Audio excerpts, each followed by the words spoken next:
never know which one, if you kick it, what it's going to disconnect by accident.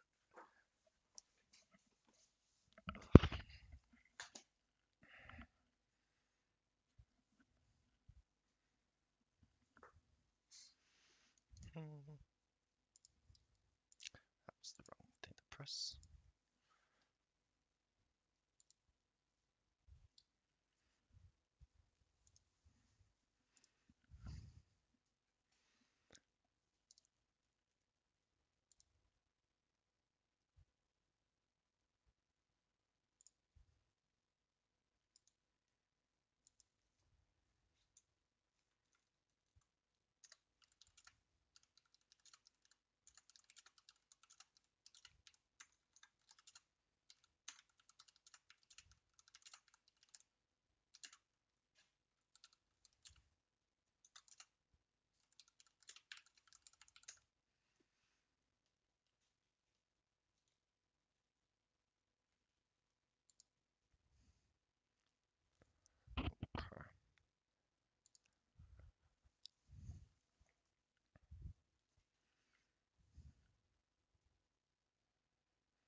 All right, let's get the show on the road, shall we?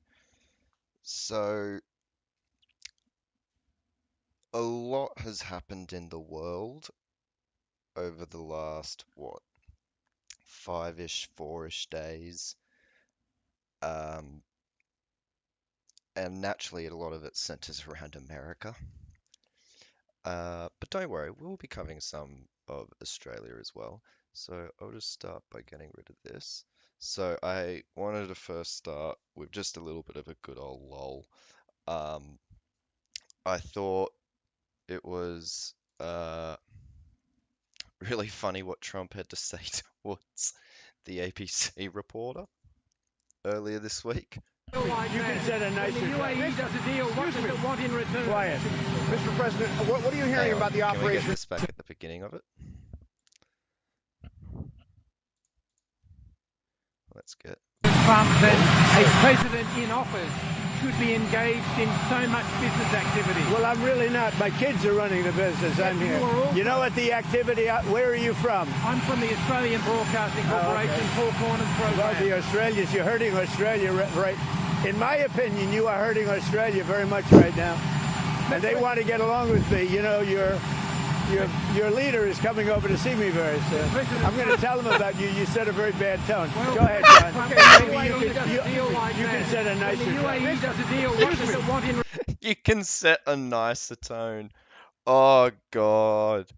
Obviously this is horrendous, like clear sign of, you know, disrespect or even just threatening sort of behavior towards media. But at the same time, Trump is very funny with it. As in like being asked a question that you're not really keen on answering by a journo from a country is going to have any weight on like the relations you're going to have with their leader coming in. Quiet. Mr. President, what are you hearing about the operation? That is appropriate. Yeah, I thought that was funny. All right, so what's this? from what I've read, Viktor Orban and also the Dutch government want to follow Trump's lead with regards to Antifa. Ah, which will be interesting to see how that goes. That will be. Let me just quickly search in regards to that. I'll just search off his name. That guy does sound familiar if he is who Oh yeah, okay, Viktor Orban. Yeah, from fucking Hungary. Um, Actually, I would rather do Dutch gov. What would you write? Antifa. Let's just go with that. Oh, here we go. Very funnily enough. Fact check. Netherlands did not officially label Antifa a terrorist group on September 18, 2025. Parliament may request to government. Ah, well, I mean, yeah. Did the Dutch government officially label Antifa as a terrorist organization? No, that's not true. The Dutch parliament only passed a motion requesting that the government do that. Motions are parliamentary talking points and do not oblige the Dutch government to do anything, so it may or may not still happen. I love beautiful cutting edge fucking journalism here. No, it does not currently mean that it is a that Antifa is a terrorist organization. However, they can just they can decide yes to that. They've been asked to, okay, which they can say yes to. Oh my God, that's absolutely hilarious. I can't imagine what he thinks Abbo is supposed to do about that, considering Abbo isn't a fascist. That's what I also thought. Like, I was having a chat with my housemate earlier, last night, sorry, about it.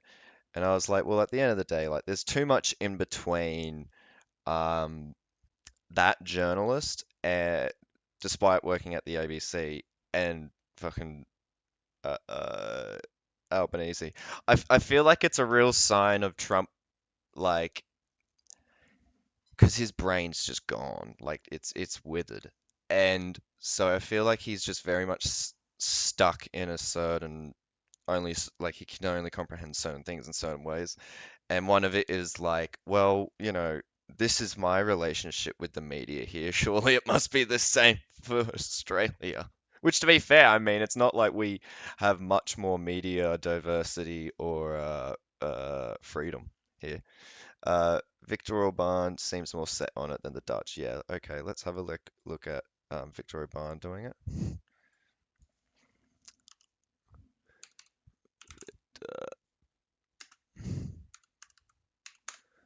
Probably spelled that wrong. Orban, yeah, whoops. Orban, following Trump, says Hungary will designate it for a terrorist group. God, isn't he? They always look like the most fucking Lovecraftian behemoths. Um, in an annual press conference in Budapest, Prime Minister said on Friday that Hungary will follow the lead of US President Donald Trump and designate Antifa the nebulous far-left anti-fascist group that is more than ideology than a formal group as a terrorist organization. I like how even CNN's kind of had to come around to the point of like, yeah, look, you can't really designate Antifa as a um, terrorist group because it's literally just anti-fascist. It's like people just jump into things. It's not like that centralized. Orban, who has hollowed out Hungary's, was pleased with Trump's decision to list Antifa as a major terrorist organization in the US, and that Hungary would do the same. Antifa is a, yeah, damn, things are going well there. Have you seen the photo of Trump next to King Charles in the UK? I've sent it to you on Instagram if you haven't. It's so funny. Trump looks like so unserious next to literally any other political figure. And King Charles, he's not one to have not looked incredibly unserious in the past.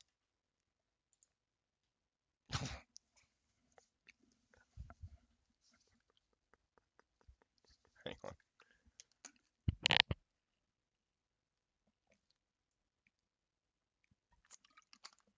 Fuck. Jesus fuck. See if I can bring this over here. Open a new tab. Perfect. Nope. What a man. That's marvelous. I mean, they both look kind of fucking ridiculous, to be absolutely honest. Like, King Charles looks like his mouth is only slightly more closed than one of those clowns that go like that. He's didn't he also have like a fuckload of health problems recently? I saw a joke in regards to Trump's visit to England that was really funny, which was like Donald Trump walking around, spending the entire time walking around the UK, wondering where he's seen Prince Andrew from before, which is fucking good.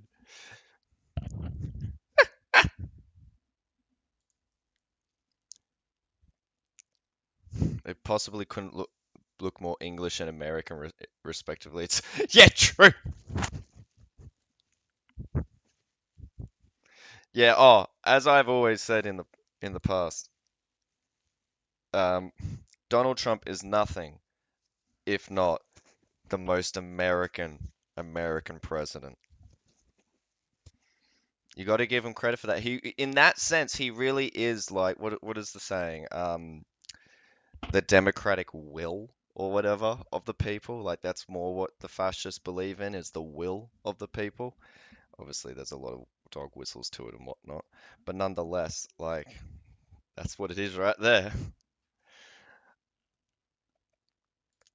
So something has something happened in Brisbane.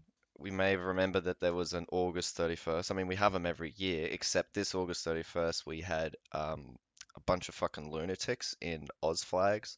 I saw a clip of Trump giving a toast to King Charles at the dinner, and he had to read off a pre-written A4 sheet for less than a toast. Damn. You know what that must mean? That must mean his eyesight's going. If he's, because surely that, oh, well, I guess then again, like you wouldn't bring a teleprompter in that sort of scenario. So, yeah, but still, I wonder how big the writing was on it. Like really fucking. Um, so during the August 31st march, whatever, there was apparently a guy performing a Nazi salute, and now he's been charged. So I want to read this because I myself have been privy to seeing different footage that was captured on the day of some pretty wild shit, both in Brisbane and like in Melbourne, mainly Melbourne. But in my case, I mostly got a lot of Brisbane stuff just because of the people I know. I want to first read this though. ABC News made police inquiries after being sent a photo of a man raising his arm in what is alleged to be a Nazi salute at a Brisbane. Yep, yep. A 39-year-old man has been charged with one count of public display of giving a Nazi salute. Oh man, it's just can't even be white anymore in this country. What's next? He is expected to appear in Caboolture Magistrates Court on October 7th. That'll be oh fuck. On October 7th. Oh, oh no! A bloke actually just got a lifetime ban from attending AFL games after sick heiling at a game in the Gabba recently.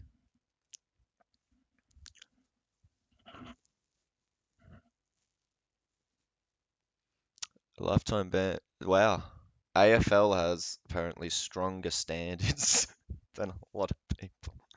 Uh, where were we? A Queensland man has been charged with performing a Nazi salute.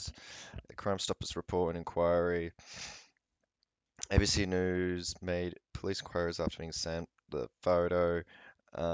Arrested on September 16th by investigators from the Security and Counter-Terrorism Command. A Queensland police spokesperson confirmed the man has been charged with one count of giving a Nazi salute, performing Nazi salute inexcusable. said, okay, so Heath Hutchings said that performing a Nazi salute was inexcusable. Offences of this nature are unacceptable, and police will assess any report with the utmost seriousness, he said in a statement to ABC News. The QPS strongly condemn anyone who incites hatred within our community. There is no place for it. Assistant Commissioner Hutchings said Queenslanders have the right to feel safe. Anyone who feels threatened or fearful by the actions of others should contact police. This was at Roma Parklands where they initially started. Deputy Premier Jared, not trying that. While he was unable to comment on the specific case, there was no place for that sort of hate in Queensland. I've always said people have the right to protest, but it crosses the line when you use those sorts of symbols, Nazi symbols, and we have legislation in place for Parliament now that we 100% backed, he told reporters. A QPS spokesperson said in a statement there had been 3 instances of the public display of giving Nazi salute charge being issued between January 2024 and September this year. Okay. So maybe one of them is related to what you mentioned with the Gabba Sikh Island, and maybe another. A 91-year-old, oh, well, here we go. 91-year-old surface paradise, bro. Man was issued with a caution in March last year after he allegedly conducted a Nazi salute. In a separate case, a 39-year-old man was handed a lifetime ban. Oh, well, there you go. Lifetime ban this week after being charged with giving a Nazi salute at the semi-final in Brisbane on Saturday. So, like, what? He was at the game and then just did it, like, randomly? Was he there originally for a team? Did he do it as a part of, like, they got, what do they call it in AFL? It's just goal, right? Like, they kick a goal and he's just like, yeah! Does the whole fucking thing. In August last year, 19-year-old Victorian man was the first person charged under Queensland's new hate crime offences, which were introduced in mid-2024. The man was charged with inciting others to incite vilification following a neo-Nazi march in Brisbane City. So we don't get any images of who it is, which, in fairness, might just be a case, yeah, like it's even blacked out here. So he was just in the stands during the game. Wasn't during, like, no one kicked a goal or anything. Because that's just such a random thing to fucking do in public. Like, that kind of public. It's, God. So, yeah, we don't get to see him here. There were so many people like that, though, that were there, so that I can't even determine based off that.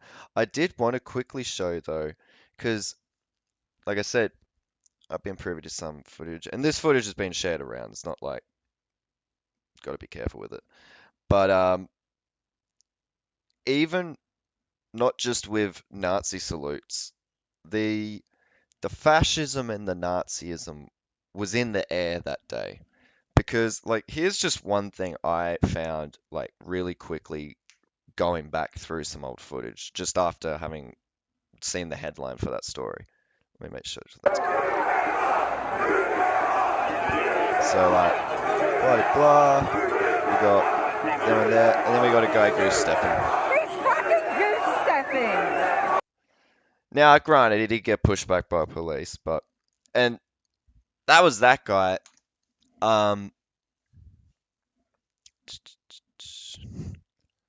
There was one other thing.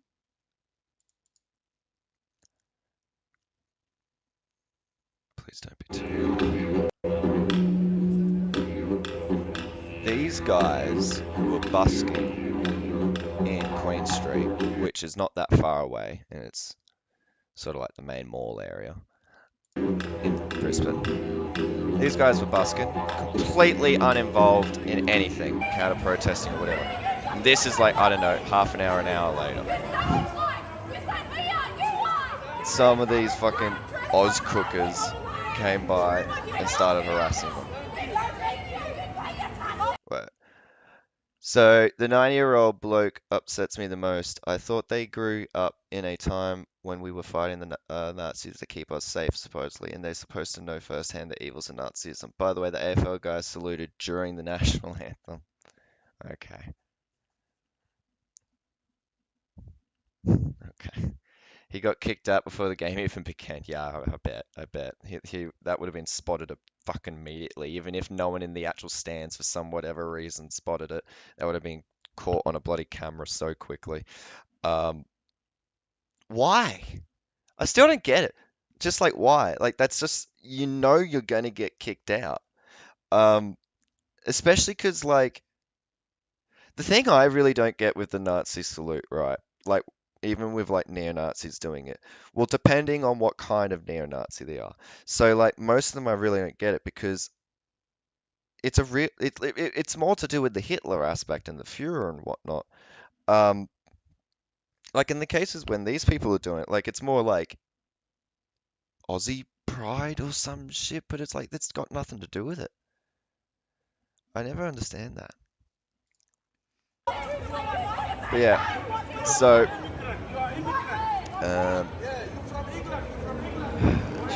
where so they're just like locking them.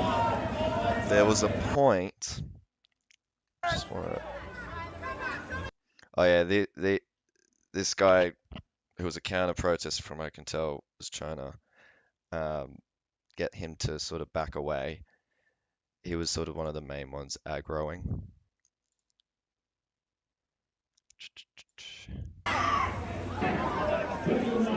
Bit of a crowd came together. There's a particular guy I'm trying to. So see here as well, like the police are basically trying to get them to, like the buskers to also leave because, oh, well, maybe like that'll defuse the situation, even though the buskers were there on their own accord, their own purposes. And they like, I think it was this guy, I forgot who, they threw someone, I don't know if it was the police or if it was the cookers, now that I think about it, but someone threw him in like the fountain, pushed him, kicked him, whatever. There's, well, that's cool.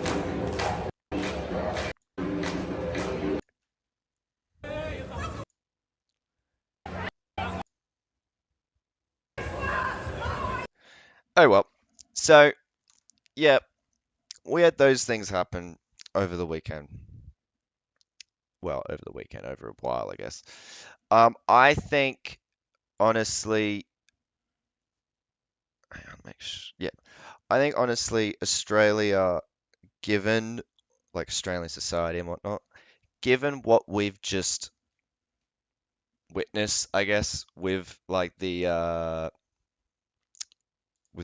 neo-Nazis showing up, with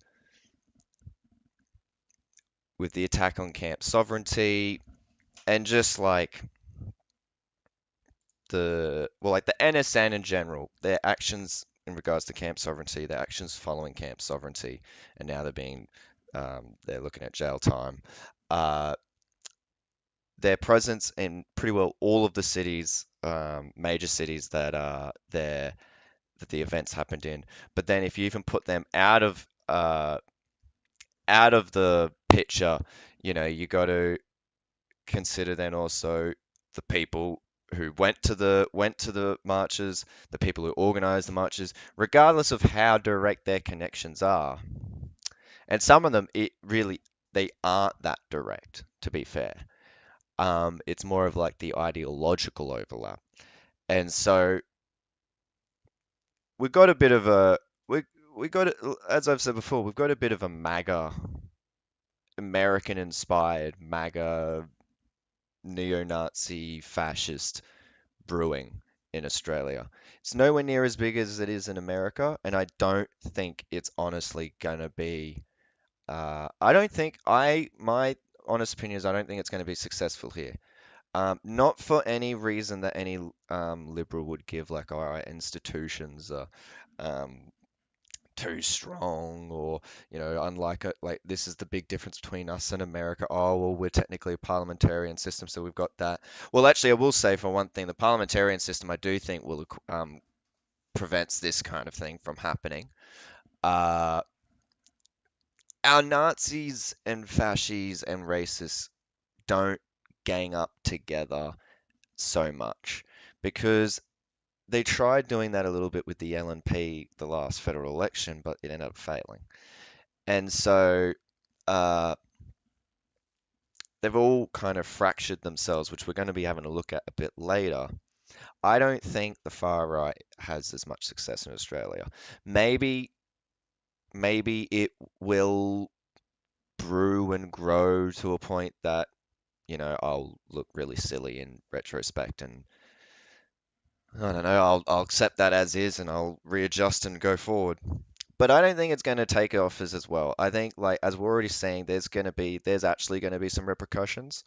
Um, and they're gonna be like the worst of it's gonna either be dealt with, the rest is gonna go back underground, back online, shit like that. Thing is, they're absolutely fucking insane. They are at least on the same level of what American cookers are like. It's just these ones in Australia don't have the power that that their type have in America. It's much more centralized in America, and it's just in Australia they still don't have it. They don't trust the two parties that have any chance of actually getting in. So that's a whole different aspect. Um, like that, not to say that they will never put a vote towards Liberal, but they are arguably just as suspicious of of the LNP party as they are of the Labor Party. Um, they're much more inclined not to vote towards them. So that way, this ideology doesn't become mainstream so easily. Again, I could be completely off with this. Uh, I think also, as stupid as I think Australians are, as complacent, well, no, ultimately, as complacent as we are complacent. We are a very complacent society. We're a very lazy society, as much as we like to tell ourselves not. And I just don't think people, even who are semi gun ho about it, are going to be all that gun ho about doing half the shit that these people want to do. Like just the deportation thing alone, like the remigration, whatever they want to call it, that alone is gonna. It requires too much. It requires too much. So I don't think it has much success here. Not to say that we shouldn't ever doubt the dangers of them, or that we should ever underestimate them, by all means. And besides, they are still fun to laugh at. An old, I can't believe I have to actually defend Jimmy Kimmel right now, beyond destroyed. Yeah, we're gonna get to that in a moment. Um, an old co-worker of mine shared a photo of an immigrant Greens MP yesterday on Facebook saying that all of our politicians should be Osborne. I replied asking what about Susan Lee, born in Nigeria? Oh, was she? I didn't know that. Suspiciously had no response. Yeah, yeah, yeah.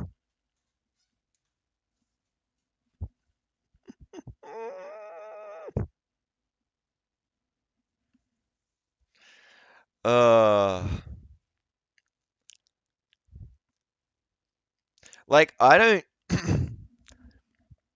I understand, for example, like why you should be a citizen. That's totally understandable. Like that makes sense, just in the sense of like, you know, legal documents.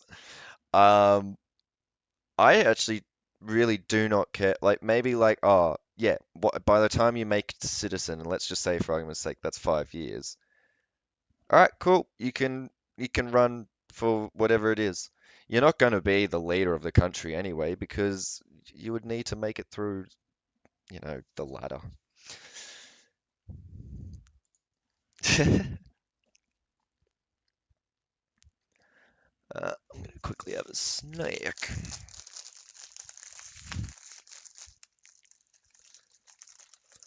So yeah, bruh, how's my free speech going? Look at my free speech. Look at my First Amendment.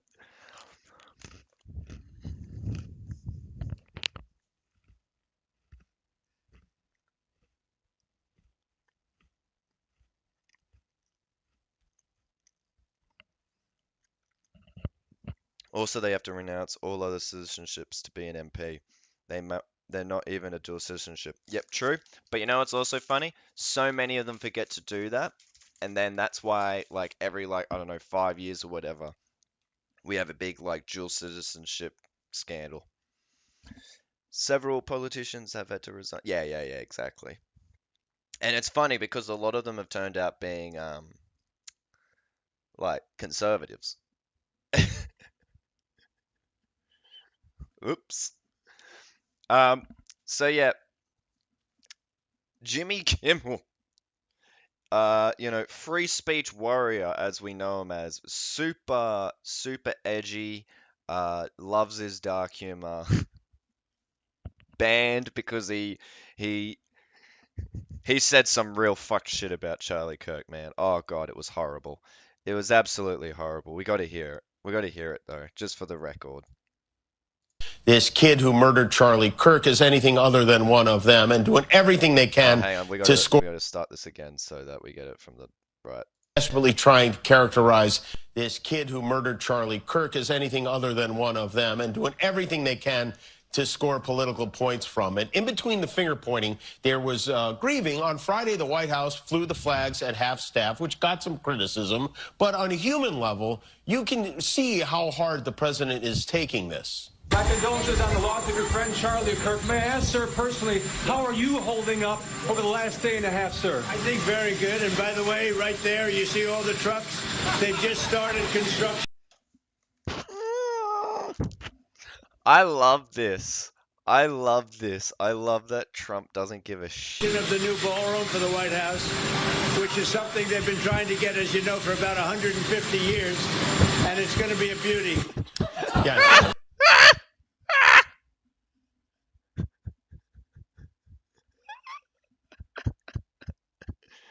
I didn't even say. I didn't even say the dude's name. Didn't even say Kirk's name.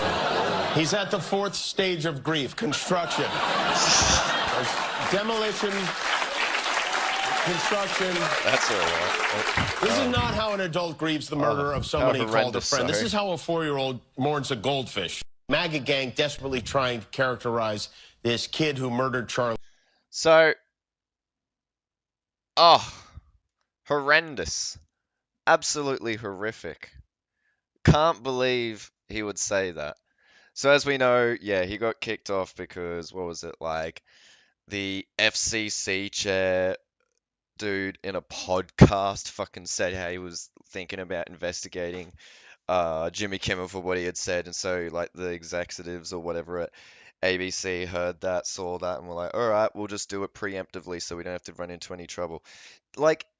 These so this is the problem, is you can't really say well, I hope we don't end up in a fascist dictatorship. If you're gonna capitulate every single step of the way and give them the keys to the fascist dictatorship, these guys aren't even putting up any fight. And they're just doing it themselves. They're basically just turning inward and going, all right, well, I guess we'll just clean house. Thank you, sir. We're also now getting a banger line from the U.S. administration. Something that I remember hearing in the other direction, supposedly, now 10 fucking years ago. There's free speech, and then there's hate speech. Yep, that's it, folks. It's over. Enjoy it while it lasts. You know, you were having fun with your memes, your jokes about a dead guy, because we're not allowed to joke about that anymore. We used to. You know, I think it's also rather poetic that Charlie Kirk died on 9/11, and that we're doing the whole hate speech isn't free speech, even though, you know, it kind of is. Uh, I find it very funny that they're doing it at the same time that his death was on 9/11. And there is no place, especially now, especially after what What the happened to heck? Charlie in our society. Do you see No, you know what? more Maybe. law enforcement going after these groups who are using hate speech and putting cuffs on people so we show them that some action is better than no action? We will absolutely. I want to say, I feel like that was actually a really smart. I don't know what this lady's deal is. I'm genuinely upset because my brother is probably moving to America and I legitimately don't think I'll be allowed in the country to visit my own family. Yeah. Is he open to other destinations? Like is honestly, I feel like you'd be safer in Mexico. For as fucked as that place is made out to be and, in reality is somewhat not great. Uh maybe you could try somewhere not as destroyed like Somalia, Sudan. I don't know what the interviewer's sort of shtick here is or whatever, but I'm starting to think the best way to get the right info, like, well, not the right info, but like to know that you're getting a sort of honest answer from the Trump administration is you kind of have to lead them into it. Like you kind of have to just ask the question phrase it as if you actually already agree with them. You agree with them. You agree on the issue, you agree on the solution, but you're concerned like in regards to like well, how are we going to make sure that we get it done satisfactory to the rest of the voters sort of thing. I feel like if you phrase it like that, you get these people fucking saying everything because there is like, why in hell would you talk about how you're going to that hate speech isn't free speech and that you're going to target people, put them in fucking cuffs and like charge them and whatnot. And all this lady had to do was basically just say, yeah, so are you gonna put action to words there? His in-laws live in Texas and his wife wants to be closer to her parents. And he's a pilot, so he can earn bank in America. Also, he voted for Clive Palmer twice. He's kind oh, okay. Well, I don't pilots don't make that much in America, right? But also, yeah, that's rough. Absolutely target you, go after you if you are targeting anyone with hate speech, anything. And that's across the aisle. There's free speech, and then there's Oh, I love it as well that we've got the female AG, Attorney General, talking about how we're going to target people for hate speech. It's great. It's fucking great. And that, what is it? Hate speech leads to violence, or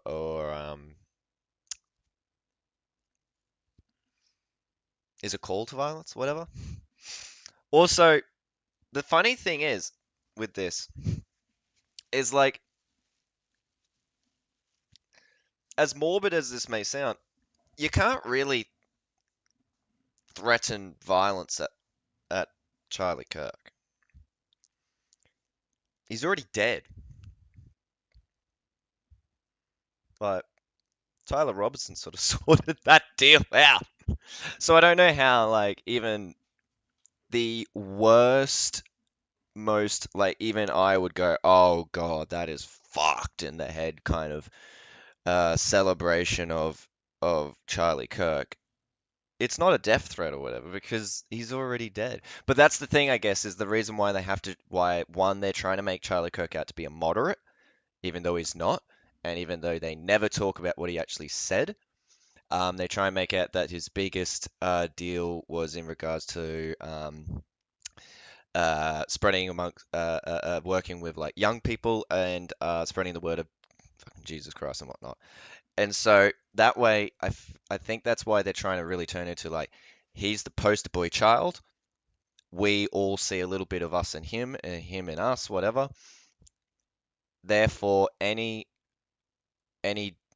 celebration of his death is an implication that people want to come after us.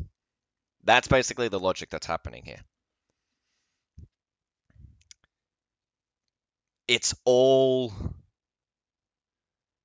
built off a lot of assumptions and implications. Like it's sort of like, okay, yeah, but doesn't that start to make you think?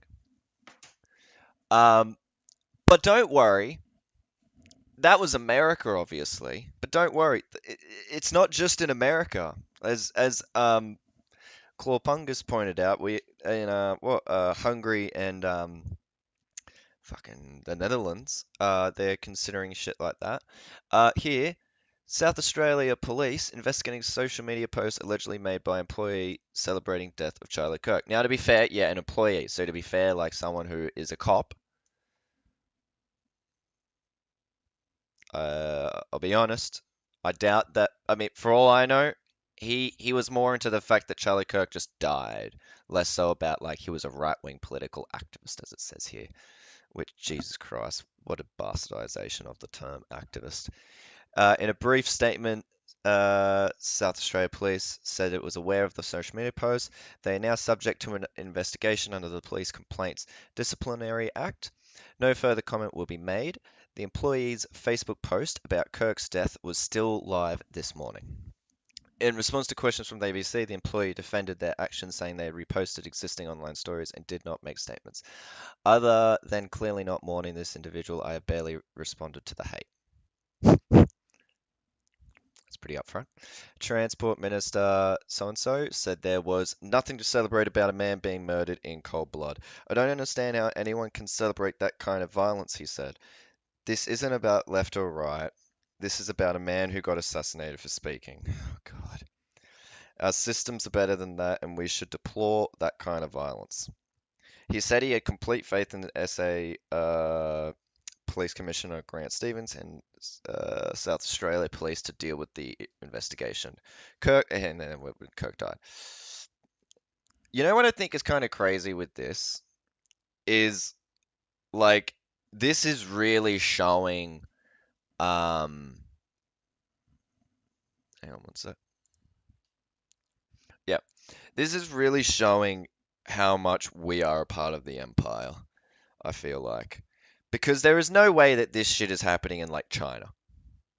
There's no way this is happening in Russia. Or nah, maybe.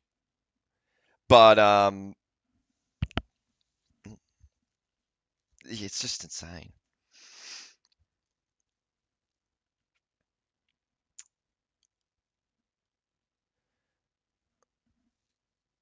And so, I mean, hey, it's the weekend now. What are you guys doing to mourn Charlie Kirk's death? Don't get caught not doing it. You won't be able to fucking travel outside the state if you don't. So yeah, to be clear, like when it comes to, I was getting annoyed seeing so many people in Australia showing how much they apparently gave a fuck. Every day I wish more and more I was Chinese. Yeah, what's the meme again? It's become one of my favorite.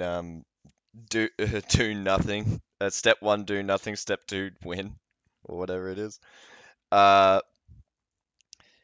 yeah. So I feel like, yeah. What was it I was saying? At first I was getting really annoyed seeing so many Australians, right-wing Australians, showing how much they cared apparently about this whole thing.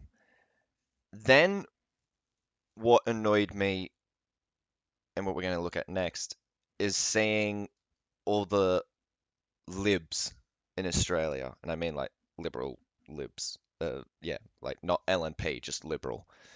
Uh, all the liberals in Australia doing the same shit that we've been seeing in America that the liberals are doing of like, oh, it's true, it's the greatest tragedy of the year. Charlie Kirk, he believed in like three things: Jesus speaking, free speech and Israel. And like uh, and then shaming left-wing people or whoever for celebrating, quote unquote, for saying you deserved it, quote unquote, or whatever, like, isn't just deep-throated condemnation of it all. And obviously in America, there's already a bit of we're living on future Chinese land. Did you know? Did you know? I remember there was. Did you know that there was like I forgot what the name of it. It was like an Indigenous Australian First Nations like committee, elder committee or whatever, and basically earlier in the millennia, 2000s, they came to the conclusion that one, uh, England slash the Australian government, actually, no, it was just the Australian government, they were never going to be able to really make any true progress with. But two, that China was inevitably going to own basically the land in the sense of imperial powers. And they basically wrote a letter and sent it to China being like, yeah, hey, future landowners, we're totally chill to live under your regime if you just respect like us, like our like cultural shit. I don't know what came of it. I mean, evidently China has yet to own the place properly, but it's all right. It's all a part of the plan. It's all a part of the 1,000-year plan. um, but yeah, so then I've been getting annoyed with seeing all the liberals in Australia just doing the typical chastising and like, oh, can't you condemn? Like they're literally doing the condemn Hamas shit. Like it's word for word the exact same thing. Condemn political violence, condemn Hamas, condemn political violence, condemn Hamas. And so that brings me to this, which is Friendly Geordie's video that he made. Oh, what, 2 days ago now? Is it 2 days ago? Was it 2 days ago? I feel like it was a bit less than a bit more than 2 days ago. Let me. Oh, do we get me? Over the weekend, Charlie Yeah, Kirk's. cool. Yeah, so 4 days ago. Because to be honest, I did watch through the video, so pre-watched, but I take great issue with a lot of what is said in this. And I used to watch, oh, keyword, yet to own the place. I have faith that Supreme Leader Xi Jinping shall prosper soon. Inshallah. I always find it funny because, like, to be absolutely honest, my opinion is I just don't give a shit. Like, we're effectively not going to see, like, that large of a difference. Um, I mean, hey, we might be able to get homes at least. Oh God, not Geordie's. I used to love him when I was like 15, but he's so annoying now. See, okay, this is going to be the thing. This is the purpose of what I'm doing here. What I want to do here is sort of like a a sort of a analysis rundown and reveal that he's kind of always been that. He's always been annoying. I am very similar. Obviously, uh, I came across him when I was like, I don't know, 20, early 20s, like maybe 20. And I thought it was entertaining. And then I stopped for a bit, and then I came back to him when I came back into like really heavily back into leftist politics and whatnot. And I found his content really interesting because it helped sort of reinform me on the situation in Australia. I remember someone saying once that Geordie's is the opposite of a neoliberal. He's fiscally left and culturally conservative. Yeah, I mean, I will say the regards of the culturally conservative thing. I definitely agree, and that's kind of what I'm going to be alluding into here. But even yeah, he's not really fiscally left, which I guess is again what I'm going to be alluding to here. So before I just make this like a 20-minute rant on Geordies and not actually get to the video, let's do that bit. Um, yeah. alleged murderer was caught, his motives are indecipherable, and he is not cooperating with authorities. I assume you've already seen my first video on Charlie Kirk's death, but I'd like to reiterate that When I meant he's annoying now, I meant grew up and realized he's not. Yeah, okay. Fair. Fair enough. I believe you. Let me fix this. There we go. what happened on that regular day in any town USA was appalling, even for America's standards. Every nation has had its moments of self-inflicted shame, that's undeniable. But what other developed nation routinely flirts with staying there? What other developed nation insists on degrading their democracy to that of a third world banana republic where assassinations are seen as just another campaign tool? As an outsider, I can assure you that the rest of the civilized world has always looked on in morbid curiosity at the United States, who seem to not only tolerate but expect a certain level of political violence in its democratic process. This is so far, no real issue is happening. We're almost a minute in, no real issue. Yes, most of the world, of the West or whatever, has looked at America quite often and gone, wow, you guys are really okay with people dying. Like your own people dying. As if this was almost an experimental element of free speech. But the fact that the commentary, almost as quickly as the bullet had exited Charlie's neck, immediately shifted to questioning whether or not Charlie Kirk deserved to die, or further, if violence is now justified, I think, anyway, if you will pardon the phrase, is a turning point. When John F. Kennedy was assassinated, leaders from across the aisle and newspapers, regardless of their affiliations and leanings, condemned the act and somberly called for national unity.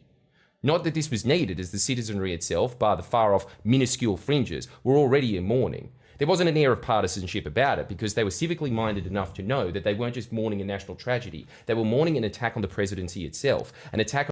So, a thing with this, he's not entirely wrong. And I'm not really someone in the historical, with the historical records to be able to discredit him that much. But it does come off as a bit like whimsical nostalgia history shit. Like, oh, things used to be better back then. People used to agree on things. But like in reality,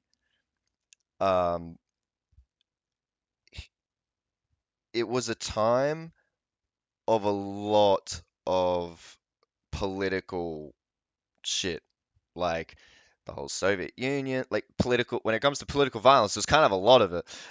Soviet Union, like the Cold War thing, the Cuban Missile Crisis, even like the Civil Rights era, that was around the time of JFK, to the point where some people question whether that was the reason why he died, got shot, and things like that. Like, this is just whimsical nostalgia. On an institution vital for the democratic process to function. No one had to tell them this. They knew it. They understood that Kennedy's assassination was bigger than politics. It was civics. That this wasn't just an attack on the player, but an attack on the game itself. How quaint that all seems now. As if civic decency is a historical heirloom like a town crier bell or tricorner hat. For in today's America, before the gunman was even caught, before we even knew his name, let alone his political leanings, you had leading Republicans and media figures quick to blame the Democrats and calling for reprisals. Due to the inundation of American politics that the world consumes with relish, I think I have a taste for what the average American feels when there's yet another school shooting. You're not shocked that it happened. You're shocked that you're no longer shocked. Charlie Kirk would have had to have been one of the Republican Party's most effective political warriors. Unlike most commentators who take the coward's position of, oh, I think they're all the same, Charlie proudly wore the title of Republican as a badge of honour. He was a true believer in the cause, and yet as his body lay limp, they used his carcass as a rag doll to chuck into the grinding mill of endless point-scoring processed into the news cycle, as if it was a perfectly normal response from a mainstream parliamentary party in a Western democracy that could gain government, let alone is in government, to turn it into a partisan point. I don't know why he said parliamentary party. I don't know if that was like an intentional use of that word or if it was an accident. As unthinkingly as a reflex. Australia's current ambassador to the US is a former Prime Minister of ours. He would have to have the exact opposite opinion to Charlie Kirk on virtually any issue. When he was shot, his response was, the death of Charlie Kirk today is deeply distressing. There is no space for political violence in any democracy. My thoughts, and those of all Australians, are with his family and loved ones. Compare that response to Trump's. who was supposedly one of Charlie's best friends. I can assure the Americans watching that the response from Republican leadership in Australia would have been reserved only for the fringe. Here you would have heard it from barely elected swill and the rightfully reduced crossbench like Ralph Babbitt. That's the same level a mainstream party. This is true. As I've said before, we don't have our crazies that far in power. They're normally relegated to these like senator, well, like the minor parties, and typically as senators, just because the voting system's a bit different. Is on now. Crossbench swill, confoundingly with a majority in both houses. I'm not going to pretend, though it would be personally convenient to do so for maximum online engagement, that Democrats return served. I'm more than happy to note, because it's important, that Democratic leadership was consistent and uniform in their condemnation. If only the leadership had anyone left to lead. The usual Democrat-leaning commentators that are of note in both the old and new media follow what is the unequivocal sane response template. They express sympathy for Charlie's family, condemned the act, said there's no room for violence in a democracy. Spring can be hard. Favourites might lose. Fucking sports bet cunts. Come on. Oh. Granted, their videos performed well, but all of a sudden the feed was filled with a flurry of new commentators that were previously non-entities competing in viewership with the stalwarts because the base was not buying what the sane was selling. They wanted people who reflected their view that I honestly thought would have been relegated to fringe forums, but apparently it's mainstream opinion now. They wanted someone to justify the schadenfreude they felt over Charlie Kirk's death. I'm not... So, let's just take that sentence there for a moment. They wanted someone to speak to them the feelings that they were feeling, which was, well, he kind of deserved it, didn't he? If you upload this section of the stream as a video, I can't wait to send it to my Hassan-pilled Geordie SL friend so she can start to realize he's not actually good. Oh God, does she like friendly Geordies? I mean, I don't mind Hassan. He's all right. Out of all, I mean, Jesus Christ, he's going to be getting fucking arrested someday soon. So out of all the people that have an issue with Hassan's the least of my worries. At least he's actually left-leaning as opposed to fucking friendly Geordies who's just a labor hack. Including memeing on Charlie Kirk's death in this. Dark humour is employed by some of the best people in society. Paramedics and nurses that are confronted with horrific deaths on a daily basis use dark humour as a coping mechanism because, by its nature, it is a tacit admission that the event itself was twisted. I'm talking about the sea of chronically online freaks who sincerely think that Charlie Kirk's death is deserved. Always. So, I like that he's saying, like, the sea of chronically online freaks who say it's deserved, because, bro, everyone's chronically online these days. I think we're actually at a point where, like, if you live in the West, you can't really cut yourself out of that. It's just a spectrum as to how chronically online you are, or terminally online, whatever it is. But either way, just so it's clear, it's a very convenient, what would you say, like in typical video essay form, it's a very convenient setup to straight up deride all people with this particular opinion as terminally online, freaks, losers, whatever terms you want to throw in. So already, you know, what's the term? Poisoning the well. With the same pattern that these hypocrites have smugly derided for years in Republicans. I'm not a racist, but. Their version is confoundingly more unsettling. It's I don't condone violence, but. There is a difference between those. It might surprise you, Geordie, but there is a difference. Now I'm a fellow white, so you shouldn't have to worry about any issues there. But you see, when someone is calling someone a racist, it's typically because, oh no, sorry, let me take a step back there. Someone is saying I'm not racist, but the reason why that is often derided as like hypocrisy or whatever is it's because, or whatever you were saying, is because it's like Yeah, that's what someone who is racist would say. That's exactly what you would say. In regards to saying the statement, I'm not in favor. What was it? I'm not in favor of violence, but it's violence is a fact of life. Violence is, and political violence on top of that, to be absolutely honest. They're facts of life. They're things that we just have to deal with. In some places more than others. Some would say, there is currently a whole internationally broadcasted uh, series of events going on in a place in the Middle East where political violence is happening to hundreds of thousands of people on the daily. So I think the issue that people again are having is it's less so I'm against political violence, but it's more so I am against political violence, but I am more focused and more concerned with what is happening regarding political violence over there than what you're hyperfixated over here. And then we weigh up the options, weigh up the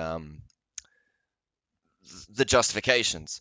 The problem is he knows he can't really win that argument because I'm just gonna say it, he's gonna look racist. And I'm not even saying that because he used the racist thing before. Like with in particular with using the consideration of Palestine, Israel, the fact that in America, like fucking I don't even know the number, but so many black people get killed and shot by fucking police officers. ICE is rounding people up. Like literally, fascism is happening, mate. Fascism is happening, and you're more concerned about a fascist dying than everything else. And you want to chide uh, the people who are like just sort of mocking or relieved or like don't give a fuck. Uh, he doesn't seem to realize that racism is violence. So I'm not racist, but is essentially saying I don't condone violence, but. Uh, so wait, he doesn't seem to realize that racism is. Yeah, yeah, okay, yeah, I get what the sentence is saying here. Yeah, that's another thing. And this has always been the issue with people like Friend of Geordie's, because when you remember, like he used to do anti-SJW content years and years ago. He just sort of stopped because he probably realized it wasn't going to look too good for him. But he's easily played into and leans into those sort of easy misconceptions that start people off bad. The but is followed always by 8 paragraphs explaining why they think that it's not only justified, why they think they're morally superior for justifying it, or I find it funny as well because it's like, well, yeah, we need to do eight paragraphs or whatever because otherwise you just don't fucking listen. with the fig leaf camouflage splayed over the top, which is, I said I don't condone violence, therefore you can't accuse me of condoning violence. You will see what I'm talking about in these very comments. Long, elaborate paragraphs, always followed by the template of, he said X. I'm going to be honest, I don't believe anyone if they say they don't condone violence, or even more explicitly, if they say they don't condone or whatever political violence. I'm just going to be honest, I don't believe them. I don't believe them. Not because like I think they are knowingly lying. I think they don't realize like how broad political violence is and how often it happens and whatnot. He was insert X label. Very often they try and make themselves out to be the victim of his hateful tirades because Charlie getting sniped in the neck is obviously about them, of course. Oh yeah, that's another thing he says here. So he's having a go at people for saying like for pretend like the hype. Okay, so we got a hypothetical person here. We have a hypothetical person here who is saying that they think after several paragraphs of explaining why they think Charlie Kirk deserved to die, but they don't. But they apparently also don't condone violence and are upset for being called that they do condone violence. And what was it again? Sorry? Violence. You will see what I'm talking about in these very comments. Long, elaborate paragraphs, always followed by the template of, he said X, he was insert X label. Very often they try and make themselves out to be the victim of his hateful tirade. Oh yeah. So like I honestly would love to I would love to talk to him. God damn, I would love to talk to him because he's so fucking smug.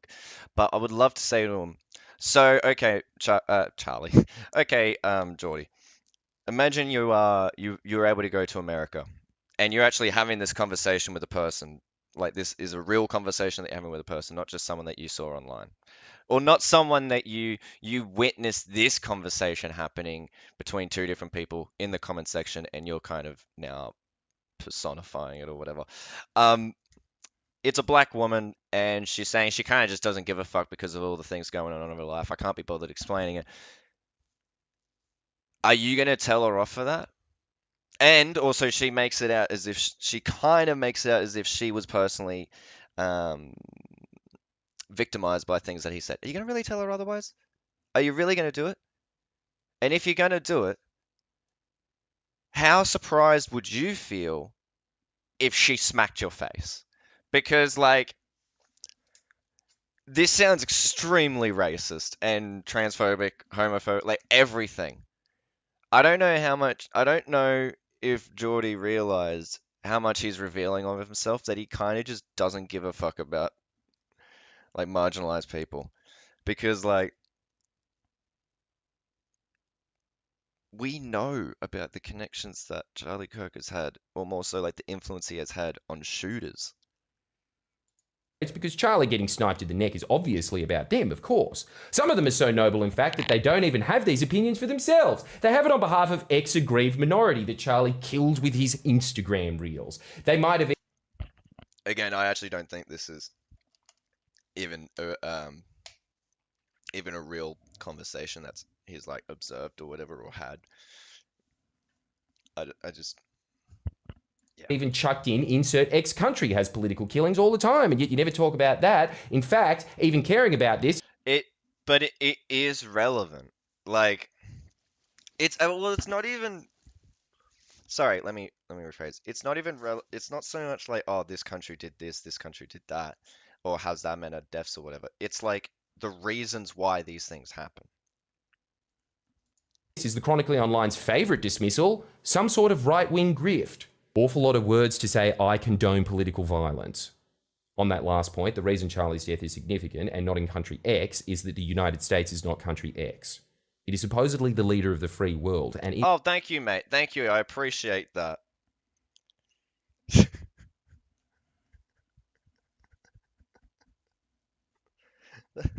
That's so fucking dumb. The reason why we don't care about deaths happening in country X as opposed to Charlie Kirk dying in America is because country X isn't America. It's kind of our point. It plunging to the democratic doldrums of a Colombia or Pakistan, where killing is as acceptable in the so-called democratic process as voting. That's globally significant. Rightly or wrongly, from the endless brainwashing of Friends repeats, the rest of the world looks to the United States for cues of normality. Speaking of Pakistan, you will notice... Who the fuck does that now?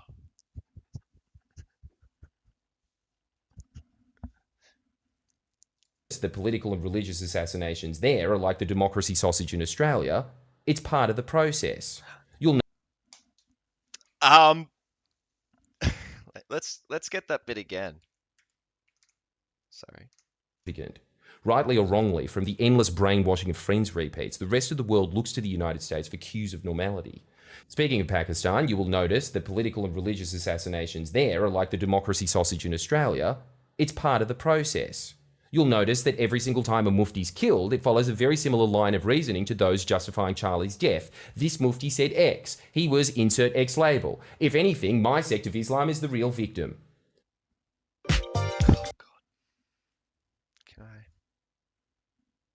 Over the weekend, Charlie Kirk's alleged murderer was caught. His motives are indecisible. Americans, Charlie Kirk's single time a mufti's killed, it follows a very similar line of reasoning to those justifying Charlie's death. This mufti said X. He was insert X label. If anything, my sect of Islam is the real victim. So be sure, Americans, Charlie Kirk's death is not the end of democracy. But it's that kind of democracy that you're heading for. Naturally, like with everything else, these people will fall back on blaming their favourite nebulous flavour of the system. Some will blame the gun lobby, economic inequality, the radical left, which appears to be a cheap rebrand of the 50s retro charm that is communism. Again, it's deeply concerning but not surprising that many suspect that it's a false flag operation staged by the government, yet time and again you have the killer come from comfortable economic circumstances, while commentary on the so-called politics, if we can even call this event political, is widely consumed by the middle class or higher. The problem is not the man. The problem is the everyday man. This is something that is deeply sick within the citizenry of the United States. Oh. And like all mental patients, of course they want to... Oh, hang on. So this is a problem not so much in regard, like, while the media and the middle class and the ruling class are going to be focused on the one person, this is not actually an issue with that or who did it. It's actually an issue in regards to the everyday man, whatever it is, whatever he's trying to fucking word out there.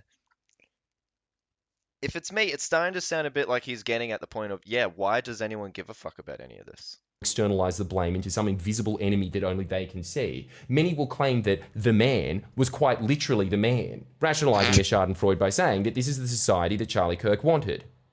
So did you. Only 67% of millennials and just 44% of Gen Z, that is less than half of Gen Z, think that violence is never acceptable against an elected official. What's the common denominator within these two demographics? They're the ones that are the most online. In fact, you have a... I actually think that is completely unrelated. I mean, like, maybe there is an aspect to it, I'm sure, but I feel like more than anything, it's probably the over-the-top media 24/7 hour media fucking circus of terrorism, fear, crime. Like, it feels like violence is everywhere. So, of course, people are going to see it as an acceptable response because it is being presented as sometimes an acceptable response in certain situations. A third of American students, not exactly an economically disadvantaged cohort. University is a thoroughly middle-class endeavour, and yet you have a third of that widely comfortable cohort believing that violence is an acceptable response to speech. They're not all watching Charlie. There will be all sorts of barely coherent, non-Charlie related ideological justifications across the quote-unquote political spectrum justifying violence, and I can assure you, very little, if any of them, held the exact same poisonous combination of talking points as Tyler Robertson, because they've got their own Reddit forum for that. They've got their own personal curation of ex-commentators that gaslight their rapid descent into Pakistani-style extremism. The point is that a third of them think that Tyler had a point. The only point uniting them is that up to a third of Gen Z can all agree that Tyler was acting within the acceptable democratic bounds. Children are our future, and that's what we're witnessing. The sprouts of that line of thinking. Everything about this was internet-aged brain rot. This was an internet celebrity making content for a chronically online audience, killed by a chronically online man, with memes engraved into his bullets that are so indecipherable to authorities that they still don't understand what his political ideology was, and that's because I can assure you, neither does he. His ideology is what political scientists will one day refer to as slop. I will admit, I do agree with this. I think the killer, Tyler Robinson, well, what, the alleged killer, whatever the fucking terms are, I think we'll probably find he ultimately had like a bit of a left-wing bent, but like in the sense of like he was chill with queer people, saw Charlie Kirk and thought, man, that guy's fucking crazy. My parents are religious, but like not that fucking crazy. That guy's absolutely insane. Well, let's go do it. I don't think there's going to be much else thought. And the thing is, they want to make out like the right wing want to make out how far left he is because they want to make them look moderate. Again, it's the reason why they trying to make Charlie Kirk look moderate. Because in reality, this guy was really he was basically just a moderate. He was the moderate. And they're that fucking crazy that it's going to the point where even like a moderately inclined young person thinks these guys need a taste of their medicine. I'm not just saying that was necessarily deserved. Soup-brained. It is nothing more but the result of American culture colliding with 21st century brain rot. As is now becoming a cliche, the global experiment of social media is not even 2 decades old, and it's already proving to be the human equivalent of when you put a dolphin in a tank in SeaWorld and its own echoes bounce off the wall and slowly drive it insane. We have our own echo chambers that we voluntarily put ourselves in. You can blame anything you like on the demise of the US in recent decades. Every boogeyman is probably going to have some level of validity to it.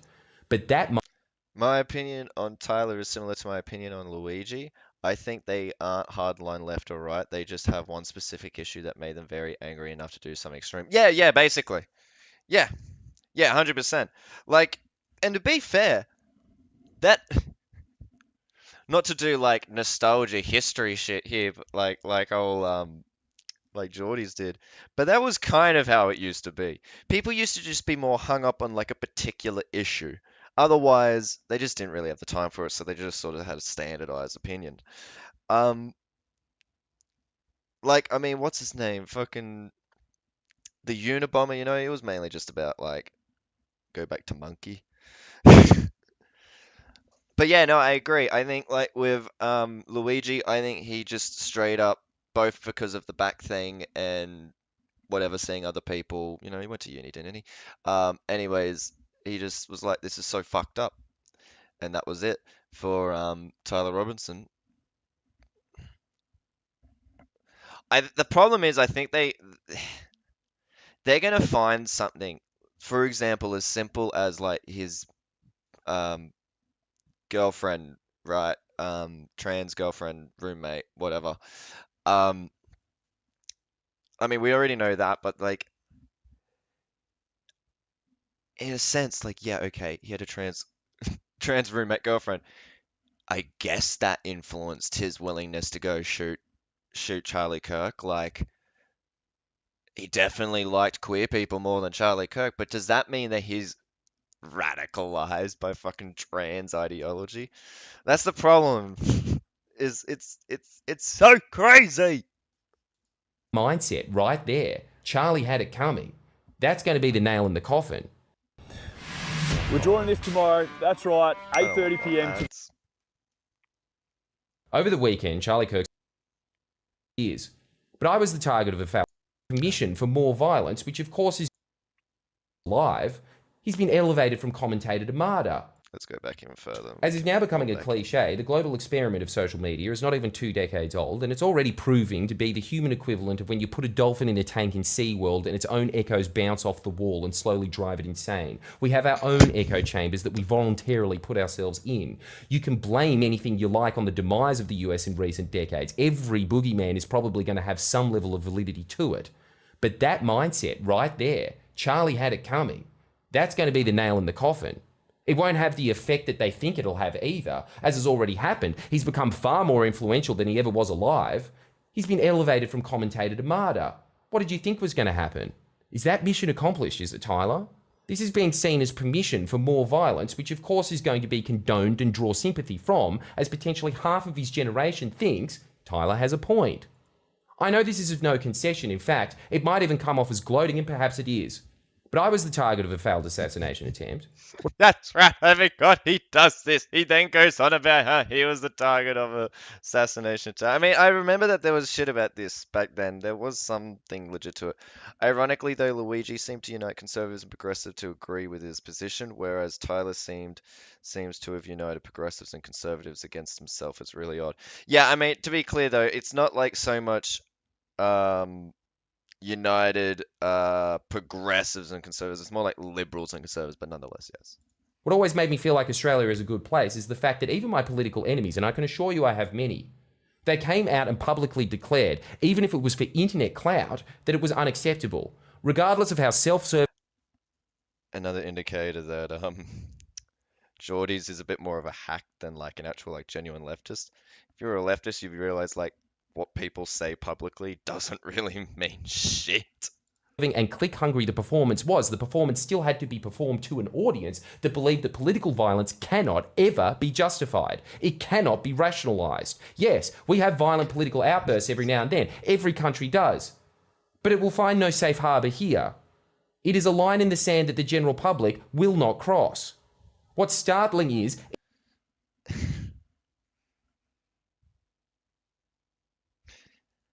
Did he even make a video for August 31st? I might be wrong, but Oh yeah, I'm back. you're good on you. That's right, he did. And it is a long one. So I don't know, like, how in depth he goes with it. I wonder if he even covers, like, camp sovereignty and whatnot, because I don't know. He gives. He's a guy. He's a guy. Even many Australians who would have agreed with the basic premise of our democracy not condoning the violence, not condoned the violence, butted their way out of Charlie's murder, and that's because America, just so you know, you give off the cue to the rest of the world that this is how your democracy should function. These people clearly consume a lot of your media bile, and that's what your media bile. Geordie's is basically, to put it simply, he's basically like, I don't know how old he is, but like he's probably like nearly hitting 40s, right? Or late 30s, I don't know, but I'm just getting like guy finally exiting youth, turning around and going, young people, how dare you? Because, like, what is the point of blaming all these young people? Like, again, you're blaming young people for the world that they have grown up in and just chosen to understand how it's going. Like, don't blame them for having an emotional response to shit that is not what you would have preferred. And why give a fuck about what I mean, I understand what he's getting at in the sense of like while it's a thing that happened in America, there are Australians over here thinking of certain things, so it's not like that has no influence on our democracy or politics. But then I just come back to like, what is the issue you're finding with this though?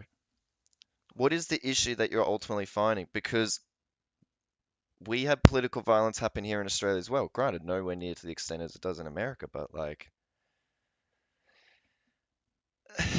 the guy was a white supremacist, Nazi-ish, like transphobe. Like these aren't justifications. It's just more so, bro was looking for it. Has taught them. As you will expect, these chronically online freaks, due to their confounding solipsism, expected that I would make them feel okay for having the sick view that Charlie had it coming, and because I didn't, they freaked out, Q8 paragraphs justifying in their own minds why they're morally superior for thinking that Charlie deserved to die, but I... Oh, he definitely feels very morally superior right now. You can tell he always generally does because he always comes off very smuggish, but like he definitely thinks he's morally a superior right now. He thinks because has the ability to identify that a murder is a bad thing, that therefore, and that people are arguing with him or whatever over like whether it was deserved. He feels very morally above them.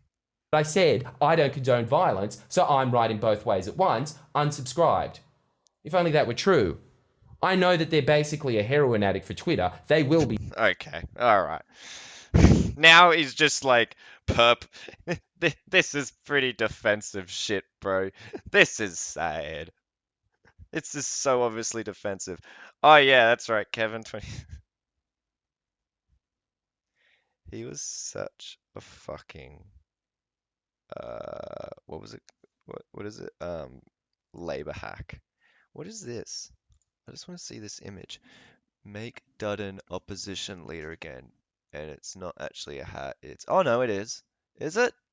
I can't tell if it's real. It looks fake. Maybe.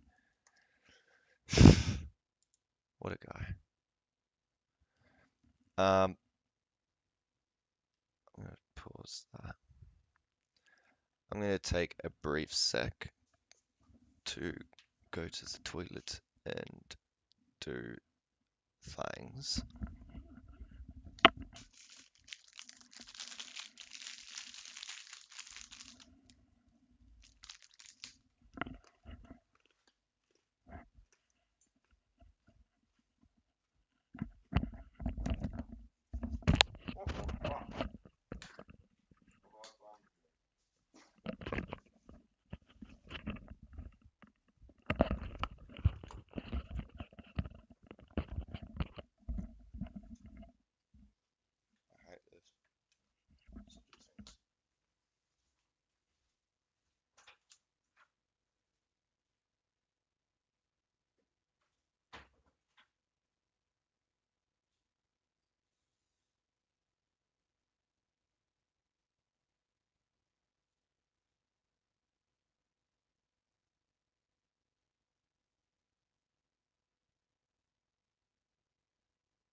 I think my least favorite bit about Geordies is how absurdly condescending and holier than thou he is. He truly believes that everyone disagreeing with him is less intelligent than he.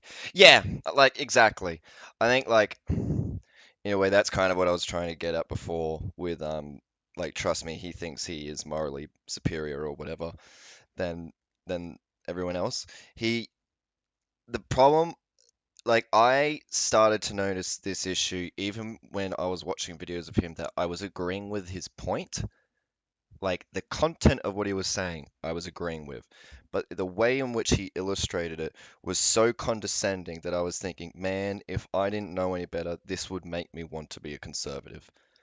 Or like push me in the direction of the right wing or whatever, because I wouldn't understand any better. Um, I think when you realize that he's basically a labor hack, it all starts to make sense, especially now because of like what labor represents now. I think maybe 5 years ago would have gotten away with a bit more. Importance of free speech. So, and I believe he hides behind his autism diagnosis when people bring that up. Does he? I didn't even know he had an autism diagnosis or whatever, so I've never heard of that.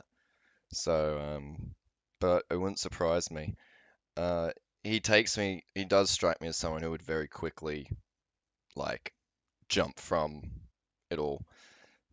As soon as he's called abrasive or condescending, his fans all say he's autistic. It isn't. Oh, God. Okay, yeah. Hey guys, look, I know Elon Musk did a Nazi salute, but he's autistic. It's not his fault. It's not his fault that he believes in a hateful ideology. It's his autism. That's what makes him believe in it. Yeah, we've heard it all before. So, continuing with the death of free speech coverage, we also have who could only be described as the world's best. No, the world's best guy at trying to sound like he's pro free speech when he is literally trying to piss on it in the moment. Piers Morgan, who is so insufferable. Speech and being able to listen to each other's opinions, which seems to me completely insane. Yesterday, he said that. No. When was he radicalized? In the 6 months? So just to be clear, we have Piers Morgan, Jack I don't know how to say his name, Pavosiak, who's like a Nazi. He's a Nazi. This guy, his name's Andrew, Big Papa Fascist, I think was what his like online moniker was. Also a fascist. Anna fucking what's her last name? Starts with K, doesn't it? Anna Kasparian, yeah. Anna Kasparian. And then we have Destiny, who, you know, people call him a leftist. I don't. He said some pretty fucked shit, but in credit, he does know how to debate. And, I mean, he's pretty much a debate mercenary. Under Donald Trump, all of the recent political violence that's happened in this country over the past 20 years, the majority of it, the overwhelming majority of it, everybody gets mad because they keep asking Grok about it, has been conservative. Who shot Charlie Kirk?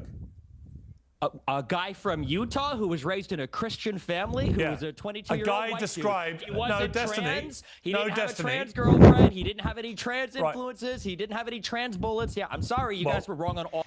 Yeah, I know, right? This is probably one of the biggest nightmare blunt rounds, hey? Blunt rotation. Or like fuck, marry, kill, you just end up wanting to kill all of them. Anna Kasparian used to be alright, but she's gotten noticeably more yeah, because she got bought out. It's so obvious that she got bought out. To be clear, the governor of Utah, Spencer Cox, has made it clear that their investigation has now established that he had been radicalized by a leftist ideology, which drove him to. Like, they're really. To be clear, this is what would you say, propaganda. Yeah, this is propaganda. This is literally like I don't even know what station this is on. What station is this on? Or is this just a YouTube thing? Is that what he does? Is this just a YouTube thing? Piers Morgan. Oh shit, is this literally just a YouTube thing? He's not on like a TV station or whatever? Yeah, damn, clearly. Uh, how does he get by? How does he have 4.14 million subscribers? How did that many people want to put up with his bullshit? But that could also just be said for the Young Turks on the whole. Yeah, Young Turks on the whole is they've lost a lot of credibility. Uh, I just want to see this though because it's kind of funny. Do this. That's just I'm sorry, excuse me, when? Yesterday, he said that. No. When was he radicalized? In the 6 months that he did remote college? Not I don't know when he was radicalized, but I do know. What you just said Oh yeah, like it's so obvious that this is just government propaganda because regardless of even the point of view that Piers Morgan was going to take on, like the day that this happened, that regardless of the opinion that he was going to choose, obviously he's going with the pearl clutching moral outcry today. But regardless of that, he was always going to try and portray the point that your free speech has exceptions, that there is exceptions to your free speech, which is the slippery slope, by the way. Um, that was the entire point. Like his whole purpose as a fucking presenter has been to to put on a facade that he cares about free speech, that he's so strong about free speech, while presenting every reason that the authoritarian government of any kind, authoritarian movement of any kind, would provide the justifications to get rid of free speech. Like, he's been on it every single time, and he always provides the worst arguments for free speech as well. The very reasonable sounding governor of Utah has made it reasonable sounding governor. You may not want to hear this. Ongoing investigation. You may not want to hear it, Destiny. But the reality is, the investigators, according to the governor of Utah, have established that he was radicalized to a leftist ideology that drove him to murder Charlie Kirk. Now, let me just ask you. Look, man, trans girl dick is just that good, right? It does that shit to you. It's not true. Let me just There's ask no you, way to deal with it. Okay, You're living in a accusing the governor of lying. Yeah. That's your prerogative. But sure. If it turns out to have been somebody with a leftist ideology who wanted to shut up Charlie Kirk, would you condemn that? I love it. I love as well that, like, already, because this was a week after. So already a week after, we're already starting to lose the plot on what happened. Because I swear the way that some people are wording things now, like, oh, they tried to shut him up, they didn't want to hear him speak, so they shot him. Like, it's not like Kirk and Tyler Robinson were having an argument and then Tyler Robinson just pulled out a handgun and shot him. Like, it was an assassination. Obviously, yes, it was to quieten him up, but like they talk about it as if it was like they were having an ongoing debate at the time. I won't condemn anything until the president of the United States can go on air and say, all of us need to calm down. So you won't condemn the murder of Charlie Kirk until Donald Trump says something. I'm a YouTuber. Yeah, and then we get the crazy interplay of it doesn't matter what the president says. Who cares what the president says? Quick start, guys. Who cares what the president says? What does he rule the country? No, that's the billionaires and billionaires in the ruling class. Hey, what's happened here? I need to quickly change something.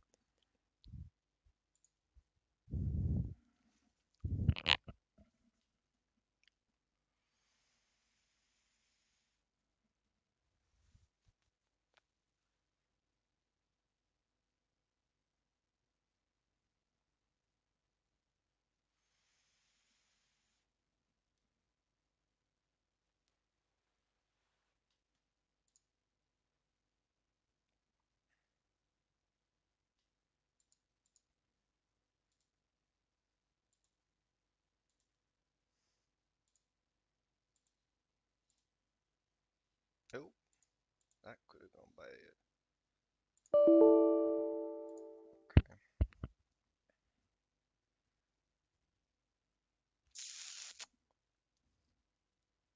How do we want to fix that?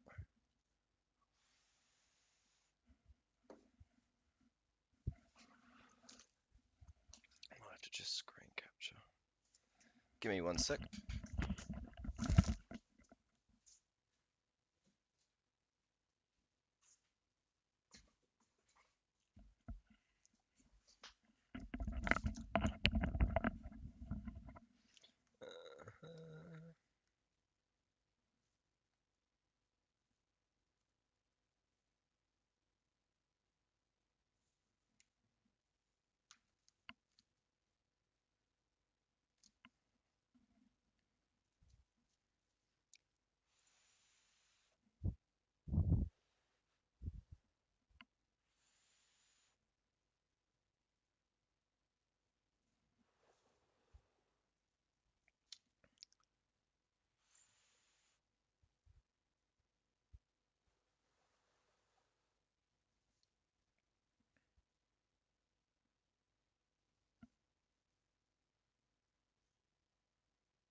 Just put that there.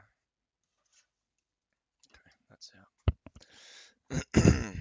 Alright, we're back. Let's watch more of Piers Morgan's brilliant,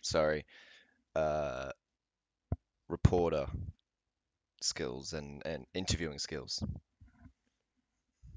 Oh, we got it on mute. That's not good.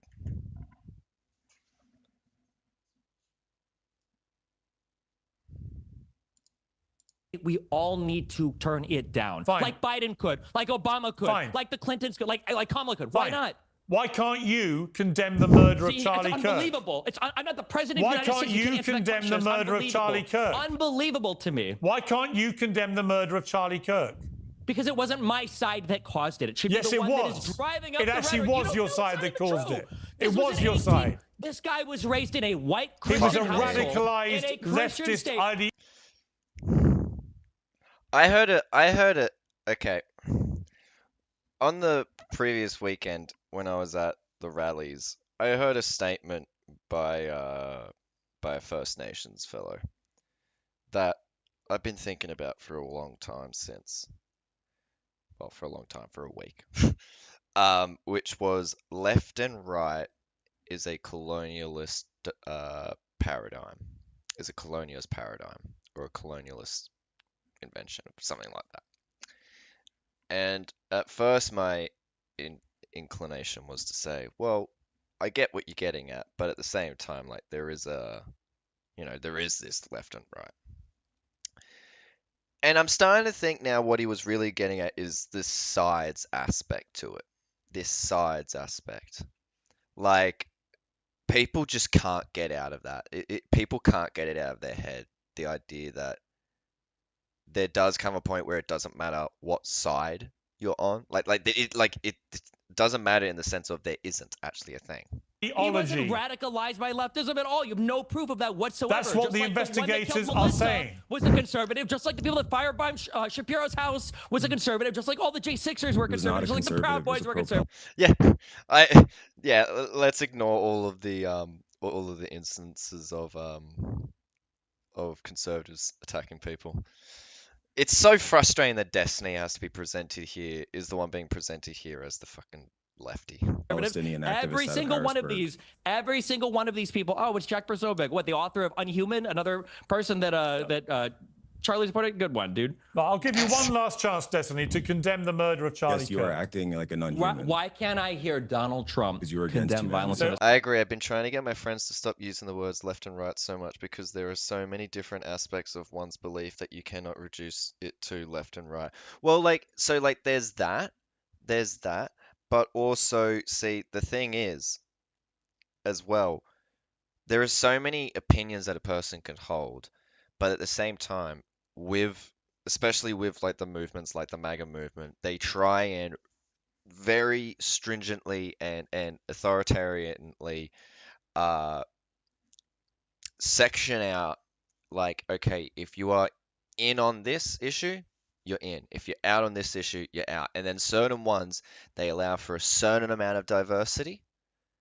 Like, these ones are negotiable, these other ones are not negotiable. And you'll notice over time, obviously, the ones that were negotiable versus the ones that aren't negotiable, it flows towards more being non-negotiable. We're now reaching the point where it's the free speech issue being non-negotiable, which is very concerning, regardless of left, right, whatever.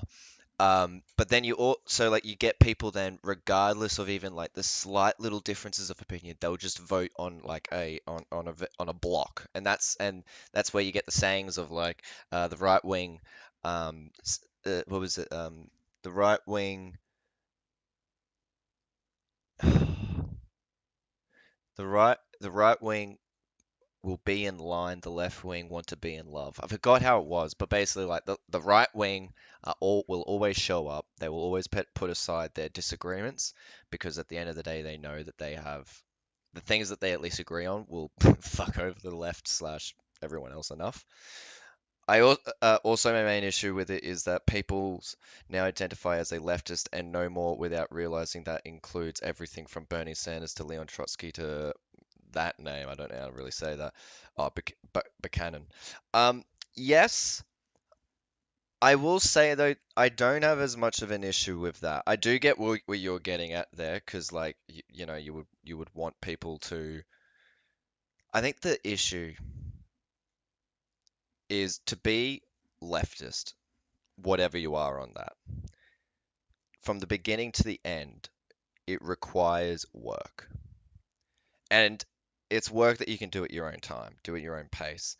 And unfortunately, there will always be people at any stage along that bit of work who will kind of look back at you and mock because you haven't realized it yet. You haven't done the work yet. And that is a frustrating aspect with the left. And so I don't mind the term leftist becoming sort of a catch-all term if it helps more people eventually become open to those ideas and start doing the work. I think that's just a matter of the left actually needs a pipeline, ultimately. I think that's what it is. The right wing have brilliantly crafted their alt-right pipeline, far-right pipeline, whatever you want to call it. The left just doesn't have one. All right, you won't condemn it. Okay, we've all heard. That's insane. We've all heard you repeatedly refuse to condemn it. And we've heard Donald Trump refuse to condemn it too. But for some reason, the leftists on YouTube are a bigger deal. Unbelievable. Yeah. What's incredible? This was my issue. To be clear, that's my issue with Geordie's, is he's putting way too much emphasis on his criticism of like these online lefties. It's like you make a big deal about how they're all terminally online, and it's like, besides whether or not everyone is, like, okay, so they're terminally online. Who cares? They're evidently not going outside and going to do this kind of thing. Well, maybe the few odd ones will, evidently. You don't have the basic humanity to condemn it. You'd rather taunt his widow. I find that sickening. Jack Posobiec. I find it sickening that when people are getting killed in the... I mean, Erica Kirk really did fucking... It was weird. It was so weird. It was, and like the vengeance shit, like, oh god, the battle cry across the nation. The president of the United States on Fox and Friends, when they're begging him, what do you say to your followers that want revenge? He says, I don't know, all the elections are rigged. It's the radical Democrats. That's insane to me. And then the fixation is, well, who on Twitter and YouTube isn't condemning the violence? Imagine being able... Oh god. Just do that.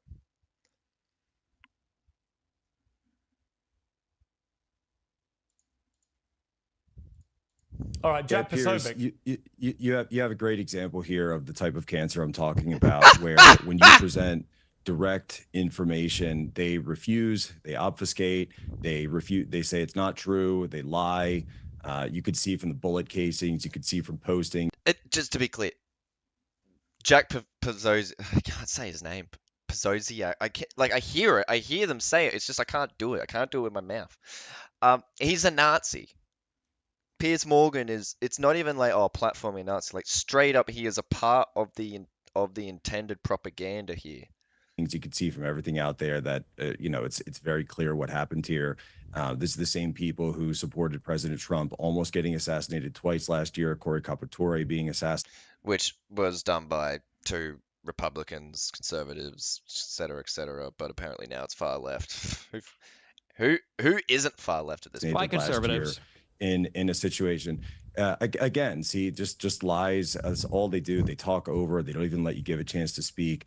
And something needs to be done, Piers. Something absolutely needs to be done. This ideology should be shamed, humiliated, driven from the public discourse. I mean, you've got people who have completely dissociated with humanity because all they care about are clicks and YouTube streams and like. It really shows how true the whole in politics, how much projection there is, and like whenever they say something about one side, it's really that they're doing it themselves.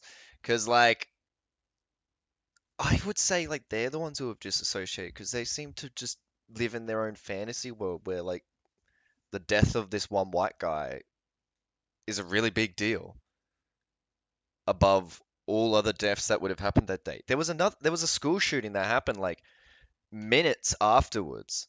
And the kid was a neo-Nazi. Go to the casket. Go to the gravesite. Go talk to the widow. I don't even know how to discuss this with someone who's completely lost all touch with reality. Yeah, I mean, Anna. What's Jack's answer to why can't the president say we should all be less violent? Right, because you can't even condemn the cold-blooded execution of Charlie. Thank you, Morgan. Thank you, Piers Morgan. You fucking useless twat. I'm gonna move it ahead. Hang on, actually, let's. Challenges Destiny. Oh yeah, no, we're getting the Anna Kasparian bit. Here we go. Weaponizing a widow's grief to try to do recruitment for your political party. That's probably one of the most disgusting things I've ever seen. She's showing up in emails for recruitment drives for TPUSA. What did you think the assassination of a political figure would do? What did you think the outcome was going to be? What did you think the outcome was? And by the way, are you asking me for the pragmatic political outcome, or are you asking me for? Hey, how about take it easy on the Adderall? Take it easy on the Adderall, and let me answer the question that Piers asked me. You must have been really bullied today, My behavior, Anna, speak, please. My behavior is not reliant on how anyone else behaves. Every morning I wake up and I make decisions about how I choose to react or respond to things. I don't wake up in the morning, check what Donald Trump has to say, and then... Posobiec. Is that how you say it? Posobiec. All right. Base my own personal behavior on his behavior. I agree with you in that it would be very helpful to have the leader of this country want to turn the temperature down. And he hasn't done that. I agree with you on that. But that doesn't change the way I choose to respond to what's going on. The idea of mocking a woman who is now a widow with 2 young children who witnessed her husband get shot in the neck and bleed out to death. How can you mock that? What is wrong with you? I just don't understand it.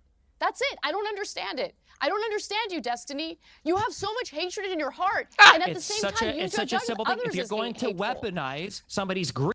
You have so much hatred in your heart, Destiny. This is really about you and how you feel. Grief against the other party, well, then of course people have a right to fight back against it.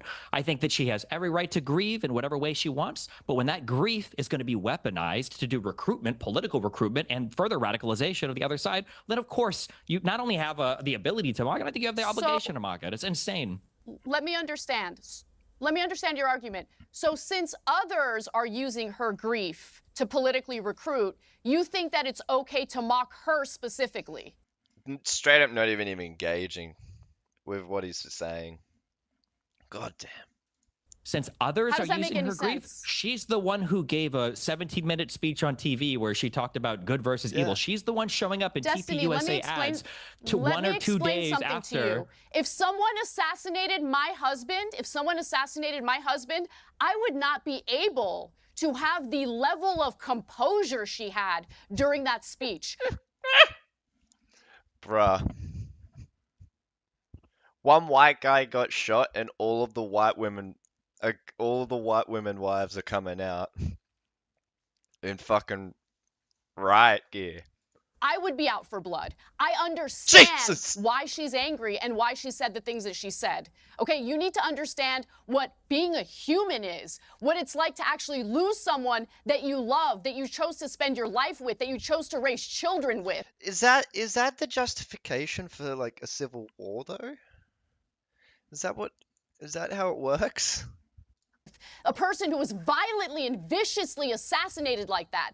This is why I've moved away And when from something yeah, I know, yes, identifying because as you got bullied online. It's so funny. It's so funny that you just so said that embarrassing you on don't the think about left. how other people act to define your behavior. Your entire political ideology now is somehow defined by the people that were mean to you on Twitter. No, if somebody it's cares not. about somebody who's No, grieving, I then understood you tell that what person, the flaws you on tell the that left person, happen to hey, be. The maybe you should weakness in their step back arguments. for a couple of No, weeks. no, it's Maybe you not should about take the some way time I to get grieve. treated. You don't I say, get hey, treated let's like throw a crap from camera in both front sides of of you the and have political you do aisle. mass recruitment for our political party while everyone over here is calling for civil war. It's unhinged. When you've got people like Matt Walsh and the Daily Wire and the we're president talking of the to a United States guy calling who for said civil he'd be war. okay with his own parents getting killed if they went to that Trump rally where that assassination Yeah, attempt and we're talking happened. to a There's woman no who went reasoning on and with did you, the whole Destiny. conservative media There's outlet with there's Tucker no Carlson reasoning and with Glenn you. Beck and had Okay. nothing bad to say whatsoever. I know where your bread is buttered. I know where And you're it was making your money great. from. I had Okay, that's awesome great. conversations. And you I don't regret it yeah, at I know, all. that's great. I also had a And keep up with the conversation personal with Jack attacks 'cause you're Posobiec so on her brain take. It was broken. awesome. Yeah, I know. That's Jack, what the guy over here that gets democracy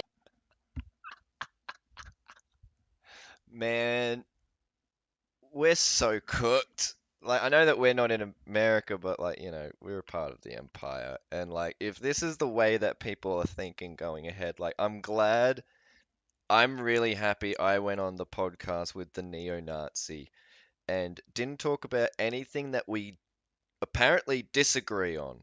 But we talked endlessly about the things that we agree on, which include how annoying the left is, which I used to be a part of, mind you, until I needed money.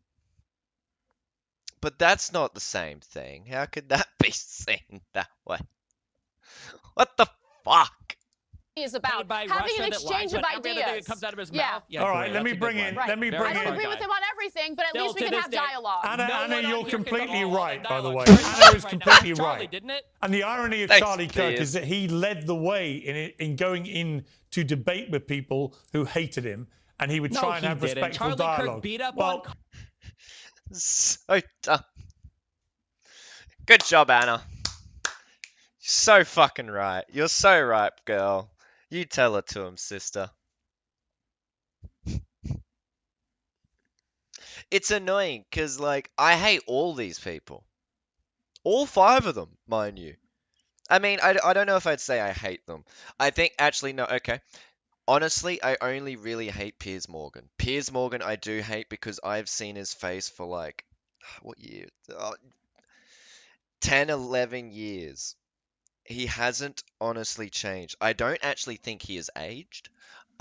He doesn't look like it, at least. Well, his skin's gotten slightly more tanned, as do English people whenever they step out of their country, typically do. But like, it's funny because I'm pretty sure later in this, he gets asked about how many years he's lived in America, and he says 20, which probably checks out.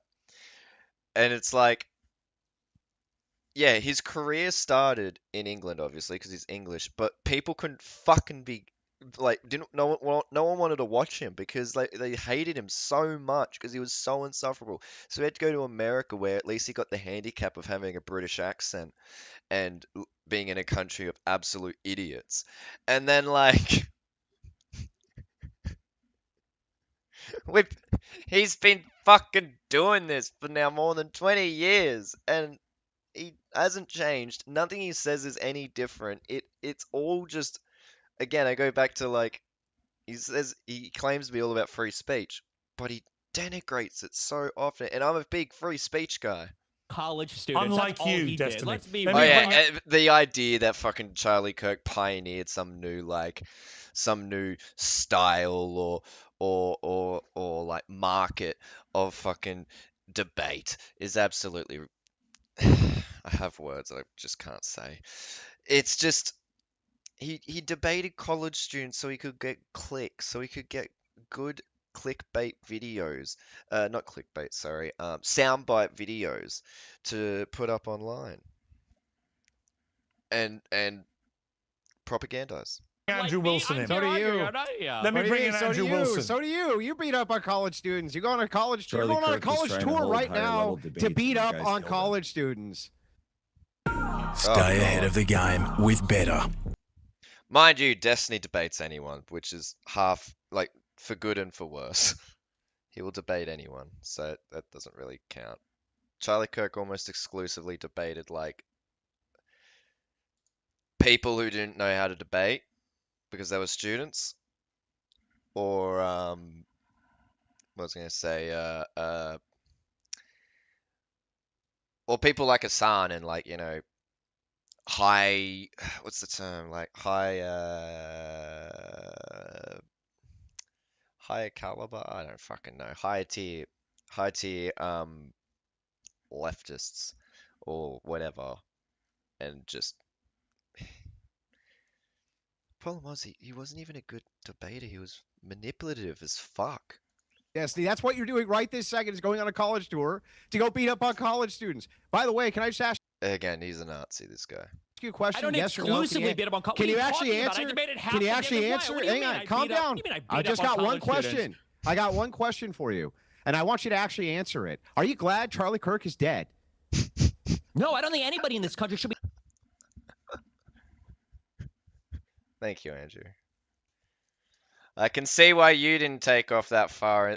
Why is he even there? I don't understand why. Like, at least with Destiny, like, they're talking about Destiny. Like, they've turned this into an intervention for Destiny. But Anna Kasparian, at least she's, you know, with the Young Turks, she's had experience, history, you know, a career. Andrew's just I'm gonna just say it, he's some fucking fat tobacco smoking retard on the internet who just, that's it.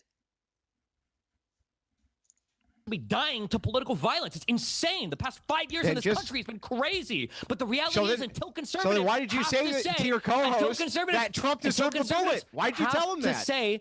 Until conservatives have to say, hey, we all need to be less violent, there's no purpose in Democrats doing it, because every time Democrats disavow, you further entrench your guys' delusional beliefs that all the violence is coming on the left. Donald Trump can go on TV, he can say, Proud Boys, stand back and stand by. They can go on Parler and say, we heard you. They can go to the Capitol and break in and try to insurrect. They can get convicted in front of a jury, and then Donald Trump can pardon them, and we can come out and go, hey guys, why aren't Democrats disavowing violence? And pretend that the problem is coming from the left. Democrats do a disservice to this country by disavowing violence constantly when the president of the United States won't go on TV and say all of us need to be less violent. Destiny, so the thing is, why did you say to your co-host that the bullet was for Trump? Why did you say to your co-host that the best place for the bullet was Trump? Mind you, we have completely sidetracked from the subject of, is it okay to make fun of Charlie Kirk, or whatever the fuck this was about.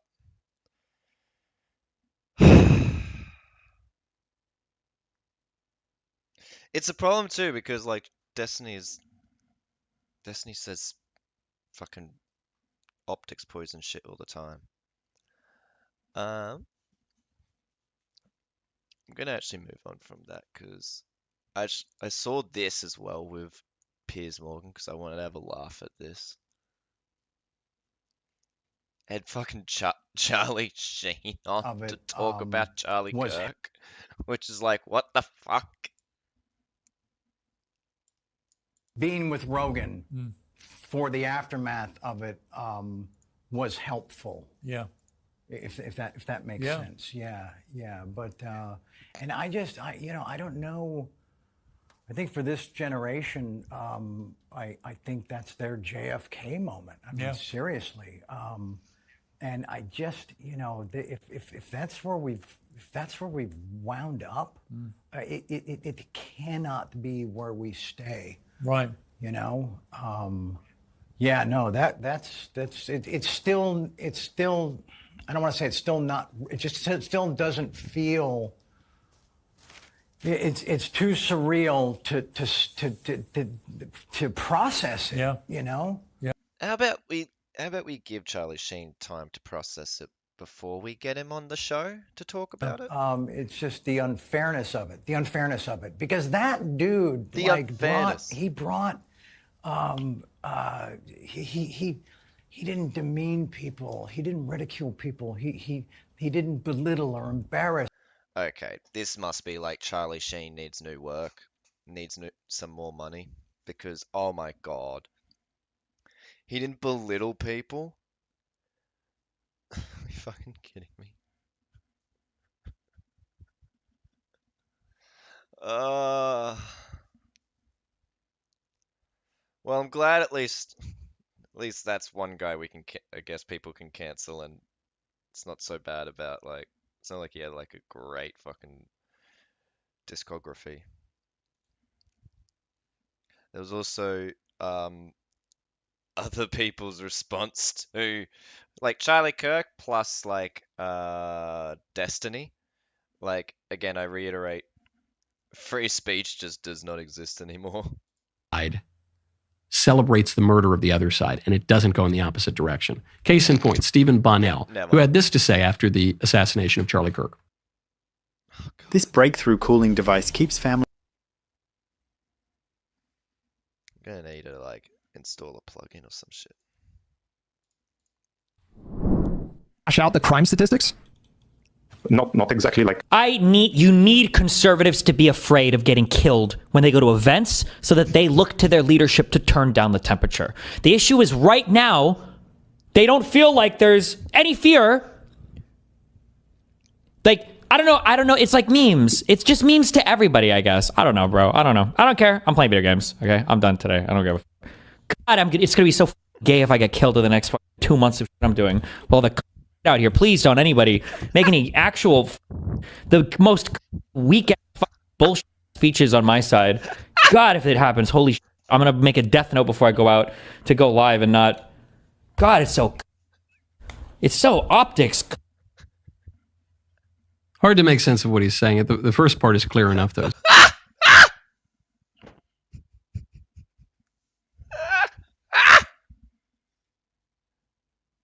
I will say, I actually out of all of the right-wing grifters, I kind of like Knowles. I forget about him way too often, unfortunately, because I don't know, I think he's just a bit more quiet or whatever.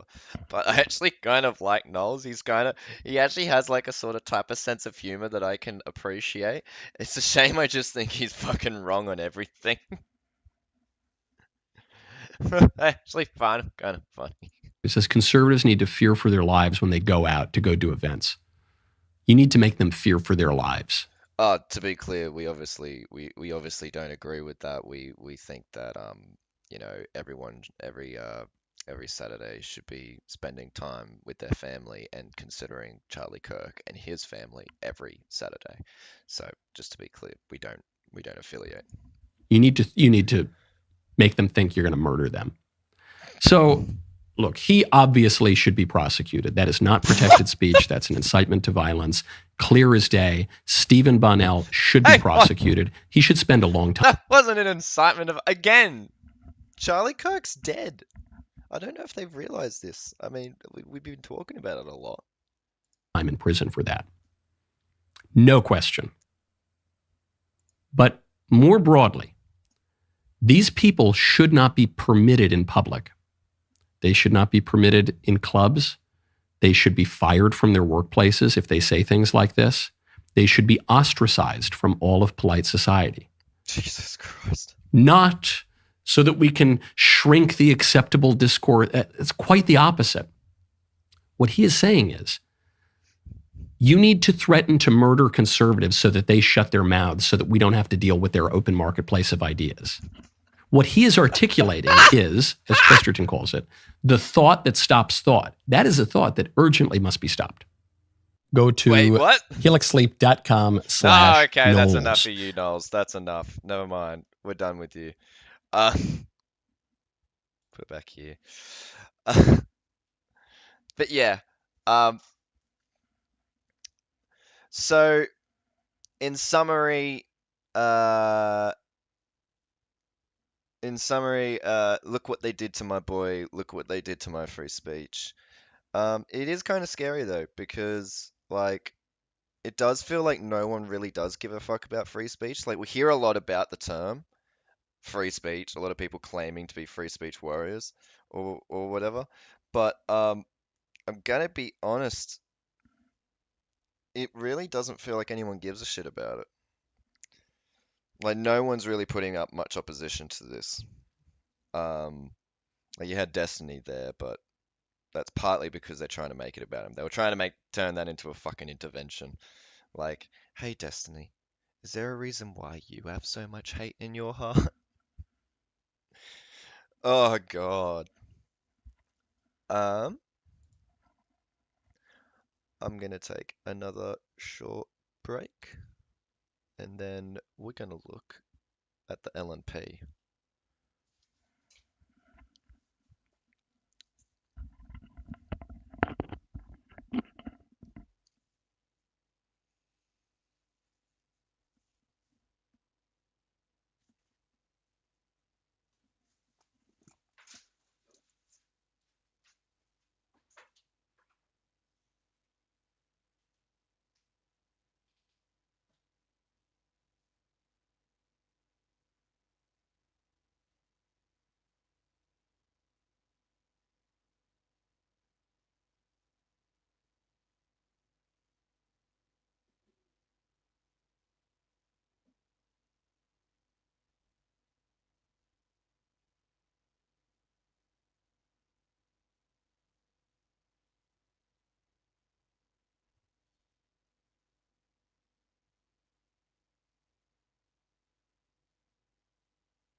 Okay.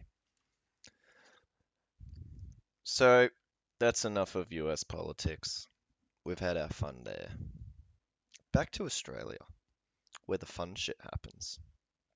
So I saw this headline recently, and I just thought, well, we just have to see what that's going to be all about, then, don't we?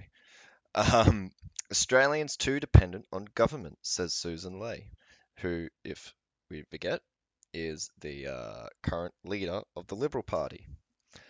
I might be wrong, but I think the first woman Liberal leader.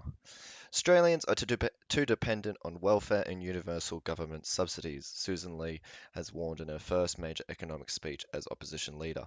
Ms. Ley, I think that's how you say it, Miss Ley, also signalled a preference for targeted welfare and spending programs rather than universal programs. Oh, geez, sorry. Oh, goody. Targeted instead of universal, because what we already have right now is so universal.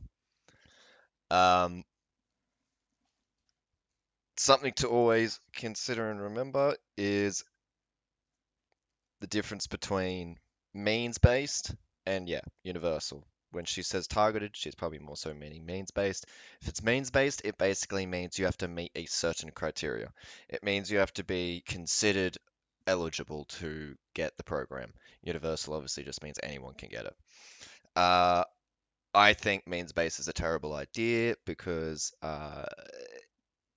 it segments society too much, basically, and it leads to really bad social problems in the sense of the idea of certain people getting welfare and being paid for by other people. Yeah. The Liberal leader offered a veiled critique of the approach of both major parties at the last election, saying governments cannot and should not shield everyone from every cost of living pressure by writing a check. Fucking hell. Imagine saying that in this day and age, with housing crisis the way it is. Ms. Ley sought to reclaim her party's conservative economic credentials after the last election, when it offered voters a worse budget bottom line than Labor's for the next 2 years, fueled by a wide array of cost of living promises. The Liberal leader offered a veiled critique of that approach, telling an audience of economists at the think tank CEDA, that government cannot and should not shield everyone from. Yeah, we said that. It has become almost taboo in politics to suggest that not everyone is entitled to every government benefit, she said, declaring a type of dependency has eroded our national character. So to be clear, this is just the same old age of entitlement shit that we've heard before. The age of entitlement needs to end. This is literally, this is stuff that they were saying exactly 10 years ago. So I don't know what she means by, this has become a taboo and whatnot. This has been what your government has done. The primary, policies you've put in.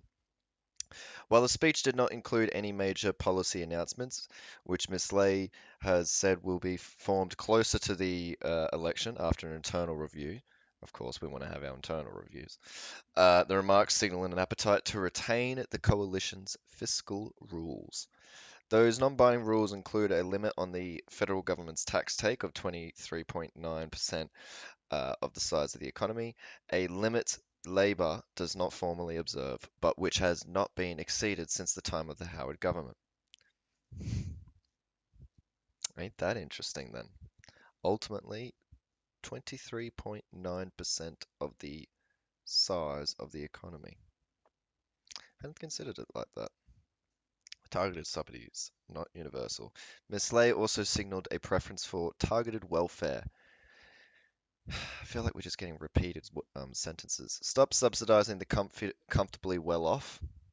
I wonder who that's referring to. Would it be the rich? Would it be the wealthy who's getting a lot in their subsidies? She said, saying the safety net should not be a hammock and high-income households should not receive benefits.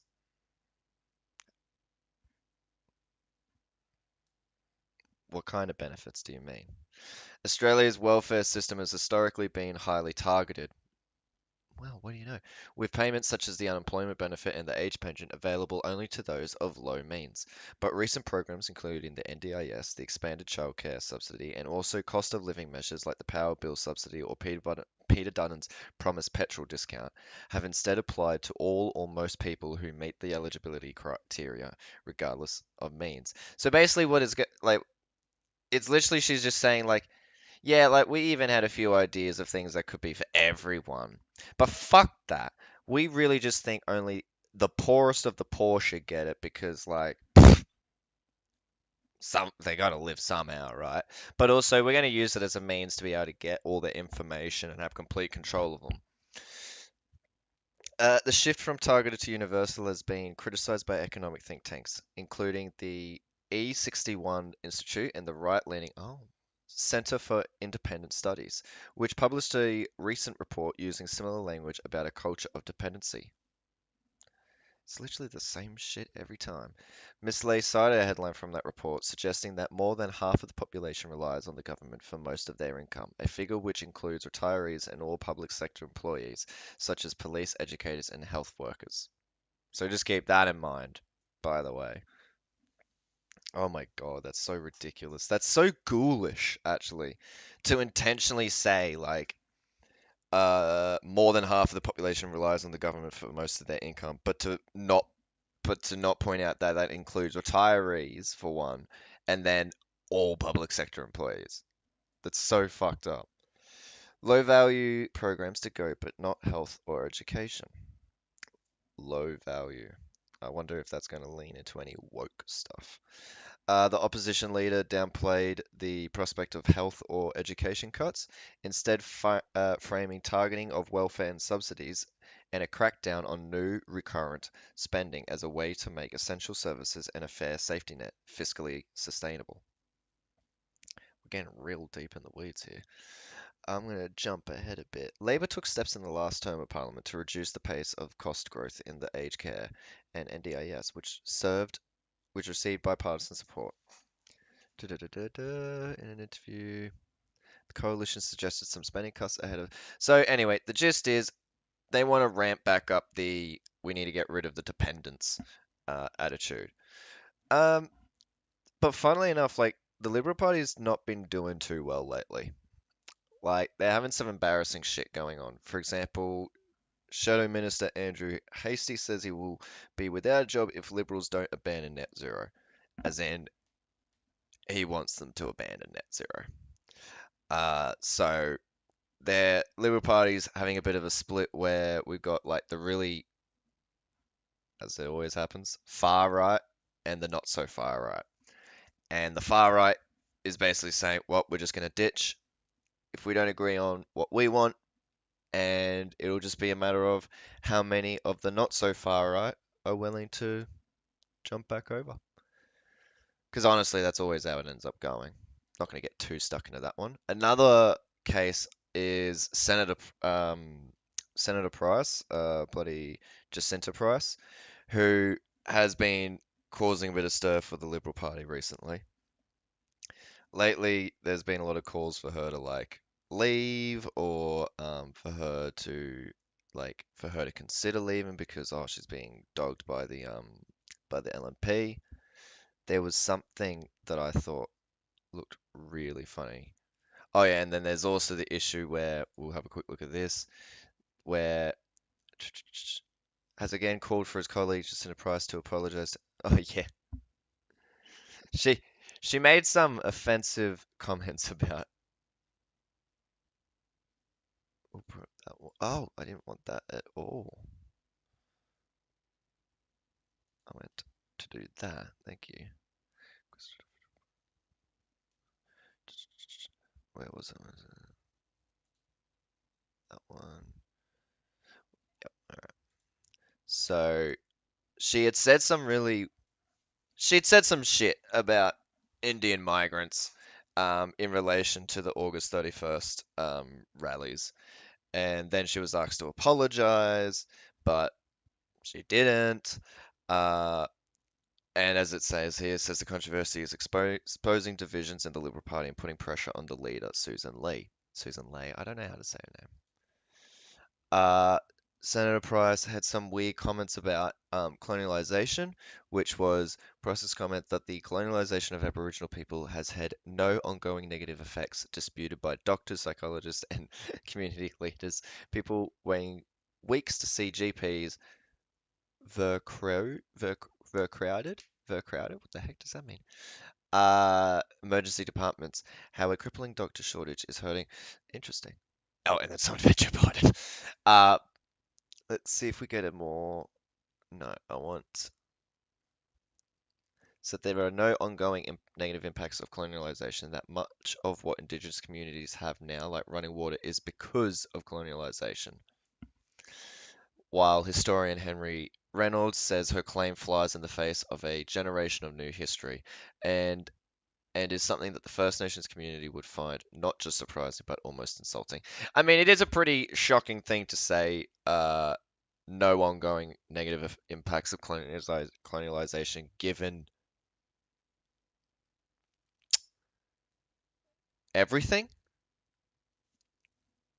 So that one was fun. And then, so Susan Ley apologized to the Indian Australian community for comments made by Senator Price. But then the senator's refusal to apologize for remarks or to back. Wait, senators or to back as leader has seen her banished to the backbench. That's what it was. Banished to the backbench. Davidson thinks Susan Lay's leadership of the Liberal Party is safe for now, but he's expecting Senator Price will continue to be outspoken. So in other words, what's happening is we've got two bad bitches fighting each other for who wants to be the leader. One of them currently is the leader. The other one is an indigenous lady who is saying some wild shit about Indians and colonialization. Honestly, I think Price is going to take it. It may not be within this term. It may not be in this term, and it may not be Price immediately kicks out Lay and Susan immediately kicks her out and it's Price. They could go through a few just because it is the Liberal Party. I mean, let's be real. They're not going to put an Indigenous person in there like that. So it might take a few rounds, but I think Price has got Price has got the balls. You know, I think she's got the willingness to fucking go for it. And honestly, go for it.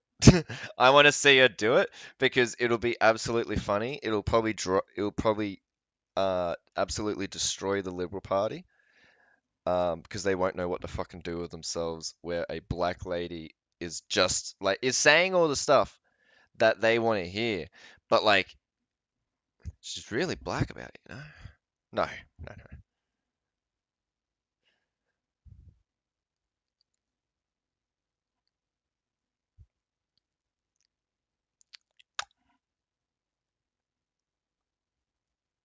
That's right. She was also the one who said the voice to Parliament is dividing Indigenous communities. She's just got a lot of, oomph in what she always says. She's always willing to, something I've been hearing lately is willing to put her balls on the table. She's got guts.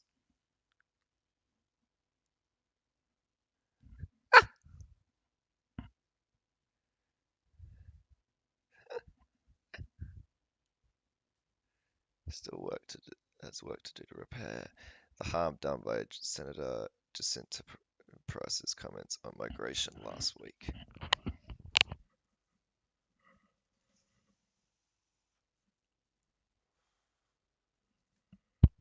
Oh, yeah, that's right. Has been dumped by the federal shadow ministry after failing to back opposition leader Susan Ley. Next by the Liberal Party's front bench after failing to back her. Reports suggest overhaul needed.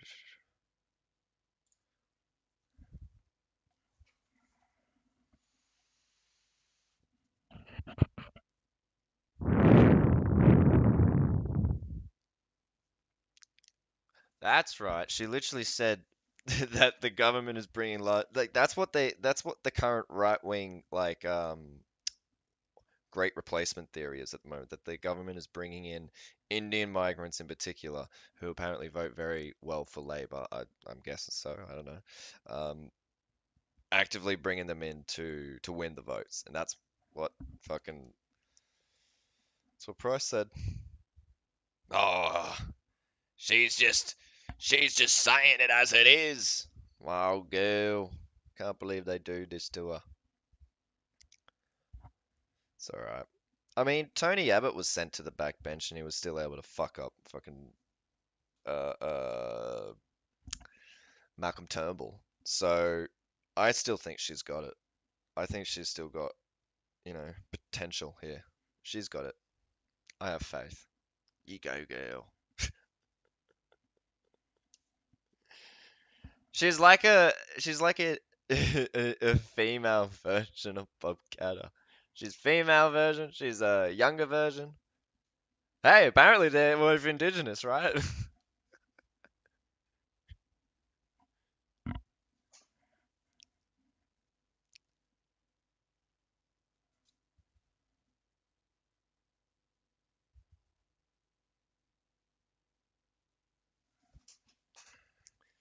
All right.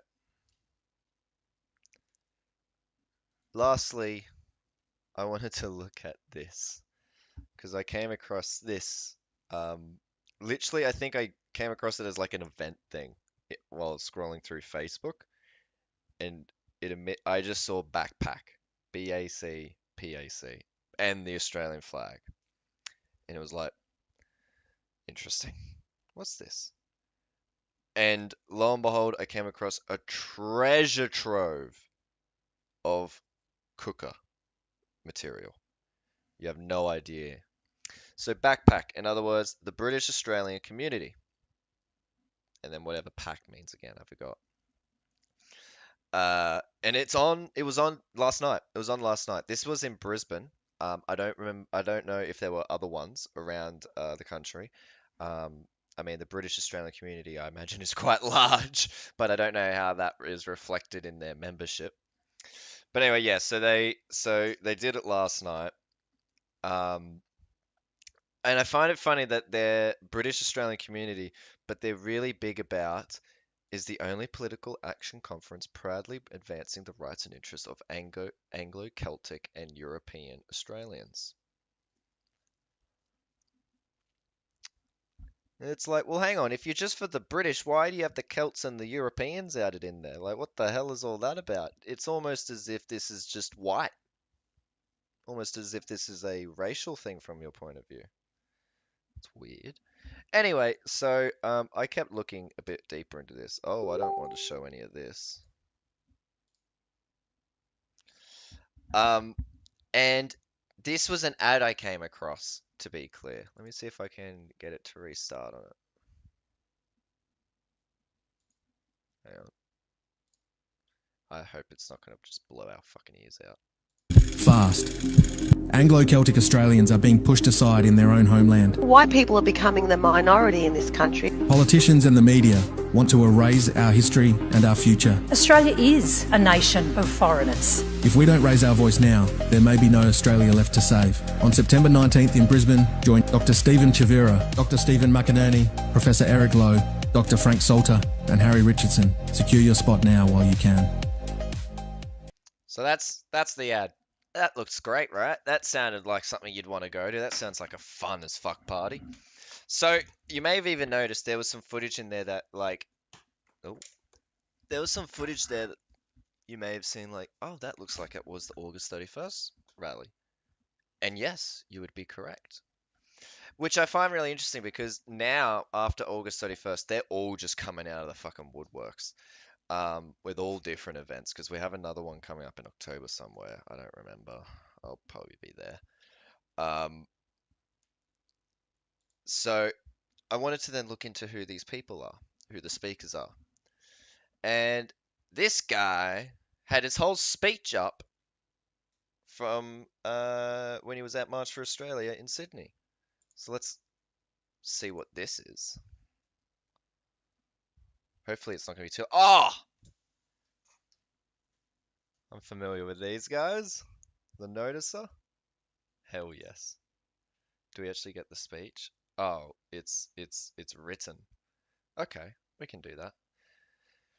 Today we march for Australians. Today we march for our people who have a shared ancestry, a shared heritage, a shared culture, and a shared destiny on this continent. A continent that our ancestors claimed, settled, civilized, federated, built a nation upon, and shed their blood in defense of. For us. Yikes, from the bait. Our forefathers at Federation were crystal clear about why we were federating this nation and for whom they were federating it. It was for those of us who are here today, those we represent, Anglo-European Australians. Oh, Anglo-European. That's a wildly broad category to go, well...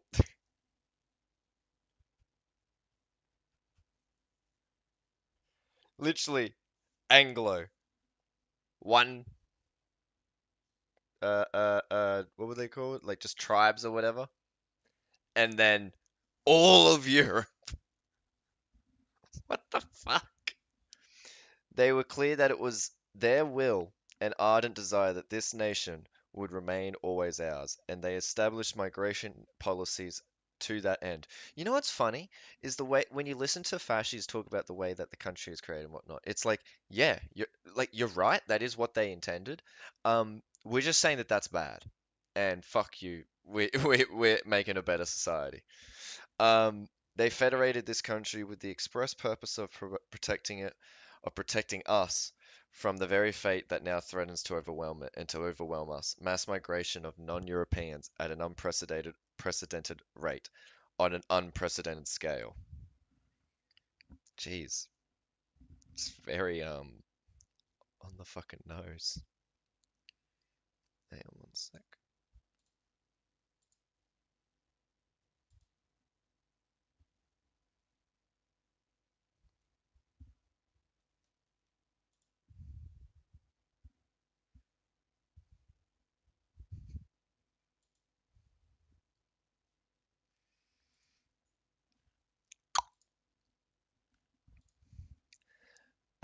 Our wartime Prime Ministers, Billy Hughes and John Curtin, were clear what our soldiers were fighting for in the World Wars. That's funny because at least in the Second World War we did have Indigenous fighters.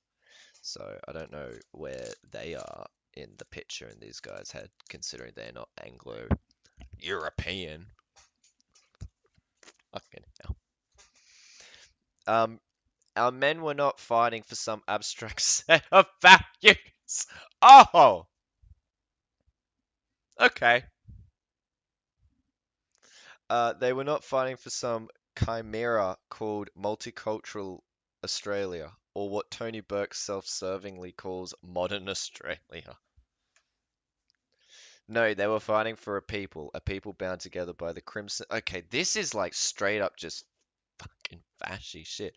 A distinct people, a unique people, an irreplaceable people derived from the British Isles and Europe and forged on this continent through ethnogenesis into a new ethnic group, Australians. For English, Scottish, and Irish bred, we are all Australians now. That's creepy as fuck. They were fighting in defense of our people's claim to this continent and the nation our people built here. Today we stand in the tradition of all our prime ministers from Barton to Menzies, and we... God, it's so cringy. What, was Menzies the last point? Was that the beginning of the end? And we carry on the legacy of the great leaders of this state. Henry Parkes and Jack Lang. Okay, so New South Wales. Who were equally clear that New South Wales was not for sale to the highest bidder. I thought Jack Lang was a bit of a commie. But was set aside for sons and daughters of Britannia, the nation-forming people of this land, and other Europeans who assimilated into our number. So literally, I mean, I appreciate how explicit he's being. Like, this is literally just ethno-state shit. He is calling for an ethno-state. The noticer is publishing this speech called "The Will of the Australian People Must Rule," and it's an ethno-state speech.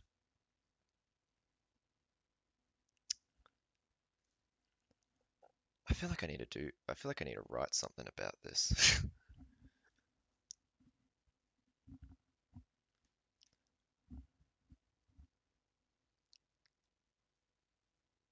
Where was it? Today we march for Australia, for our way of life and our claim on this continent. We do so with no ill. I just want to check something. Yep.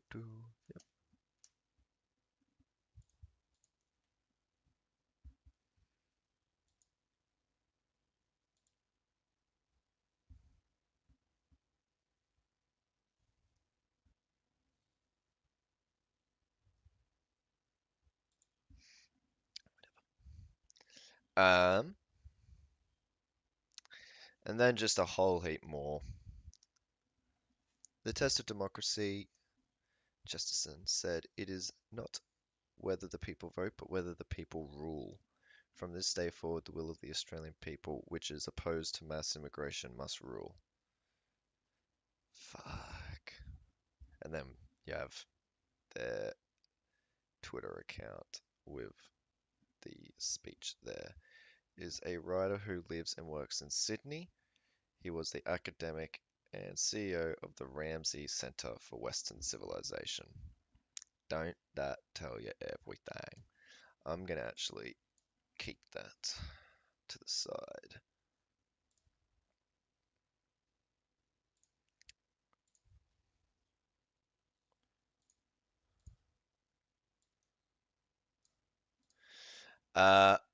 I'm pretty sure, if I remember correctly, this was something I found where, yeah, he is the dean. What is this? No, don't want that. Back here. Yep. He is the dean of this college, Champion College, of course, which, for record, where was it? In March 2025, this year, the college opened the George Cardinal Pell Grand Hall, named in honor of George Pell, an Australian cardinal who was convicted in 2018 of child sexual abuse before the conviction was overturned by the Australian High Court in 2021. The hall was opened the month after the Australian National Redress Scheme had accepted that Pell abused 2 boys in Ballarat in the 1970s, with compensation paid to one of the boys in question 5 weeks prior to Pell's death. So when they say they want to uphold Western society, that's what they're talking about. So that's cool.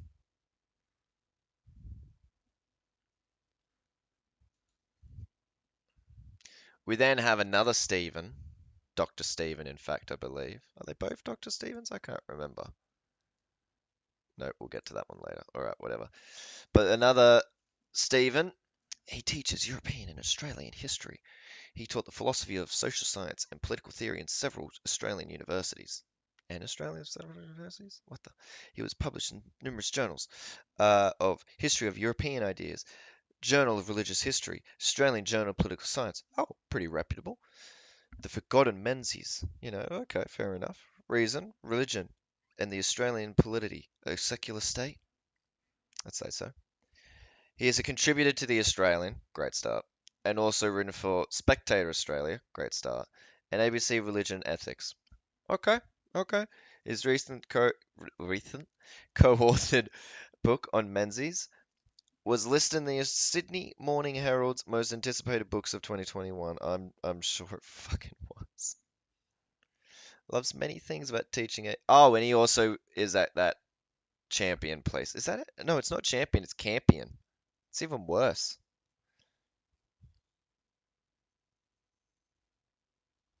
So, him and the previous guy are pretty tight.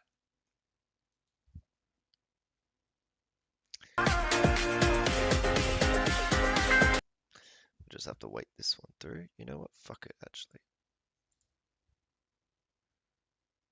But to come to Australia. So, this is John Anderson here.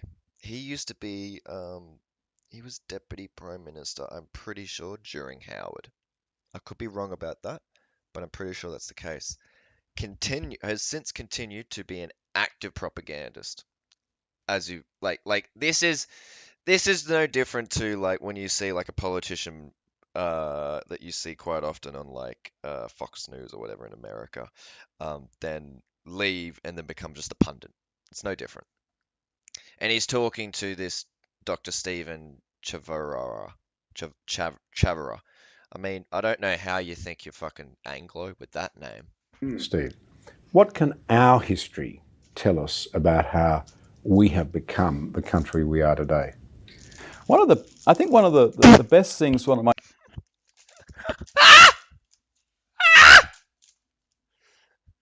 Oh, yes. Hang on. Oh, yes.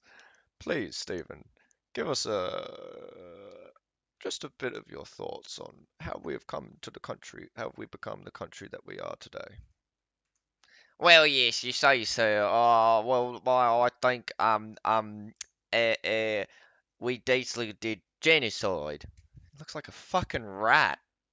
Jesus Christ. After I taught a course on Australian history at where I currently teach at Campion College in Sydney.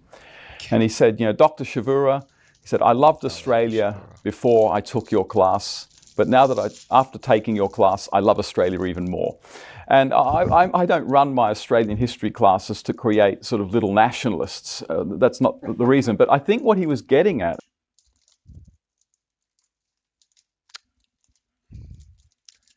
Yeah, I'm sure that's not the case. That felt a bit like a preemptive. And what I try to do is just show how the unique and historical oddities of Australian history really explain why we are the country that we are today. And in terms of sort of major forces that historically kind of explain why Australians are the way they are, quite pragmatic, often quite fast to look to the government to solve our problems, and quite egalitarian. Oh, that one must burn you inside, eh, buddy? Oh, we're so dependent on the government. Yeah, and it's turned out it didn't turn out to be that bad after all. Our egalitarianism was noticed ruefully and bemoaned even as early as the 19th century by Europeans who came over and found that they weren't treated like they were back in Europe. I think three things really come to mind, and that is the fact that the original people who came to Australia in the late 18th and early 19th century were not Australians. This is something that I tell my students in the very first lecture. Australia was not settled by Australians.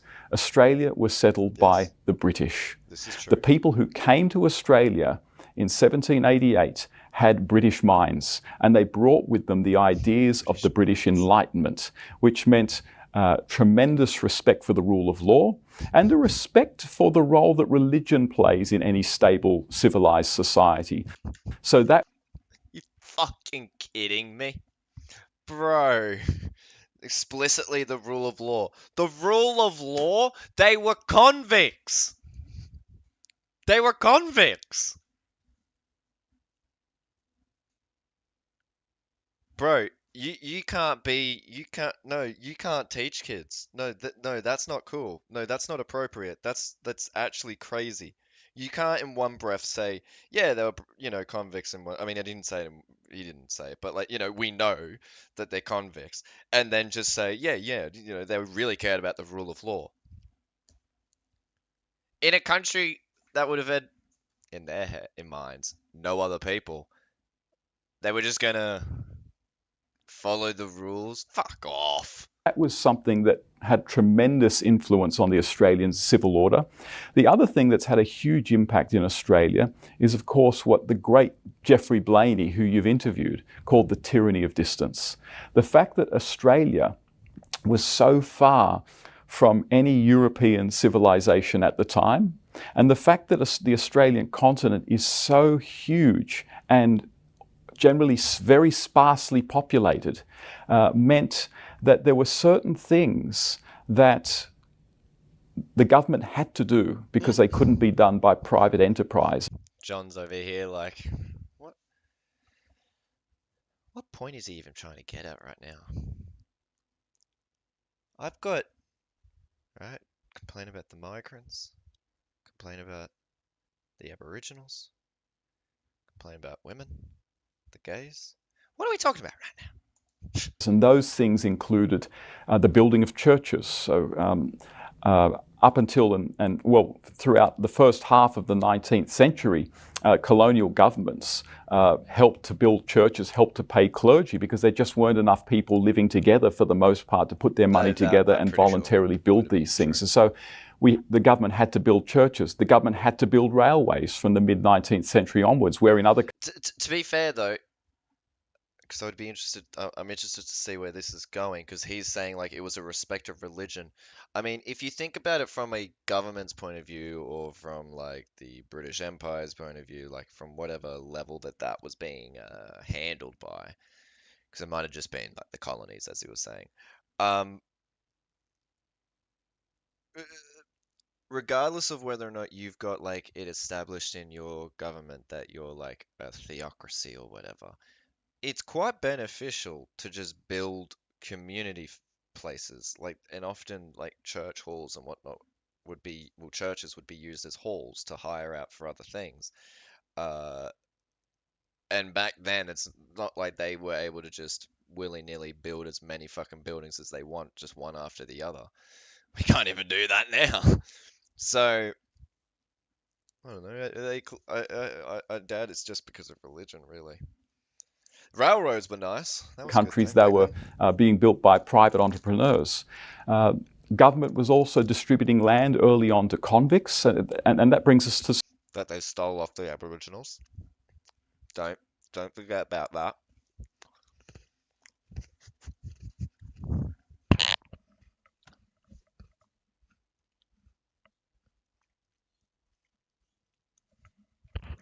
It's so crazy to think that when they complain about the woke and whatnot, what they're talking about is that someone like me is coming along going, yeah, but you just said that, you just completely disregarded that, there was like a whole other group of people there. Oh my God! How dare you tell me otherwise? Oh God. Sort of the third really unique factor, convictism, which gave Australia a strong egalitarian and anti-authority. Yeah.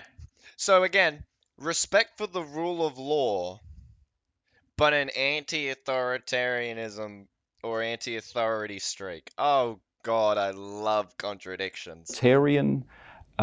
Tendency, and I think the Irish Catholics also brought that.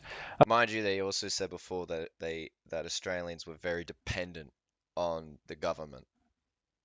But the other thing with convictism is that it accelerated Australia's path to democracy, not just because we had a kind of egalitarian streak in our culture from early on, but because after land was given to the convicts, it turned out embarrassingly to be the case that when the vote was introduced, when the vote was introduced to elect people to legislative councils in New South Wales, because a lot of ex-convicts had land. Just so it's clear, we're watching John's face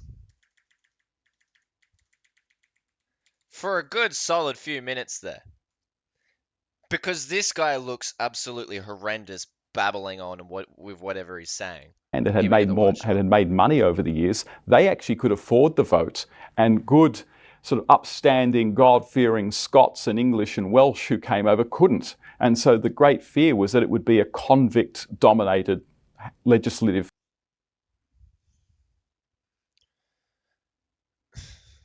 This doesn't check in at all with how I've learnt Australian history. From what I remember, there was that whole, Eureka Stockade event.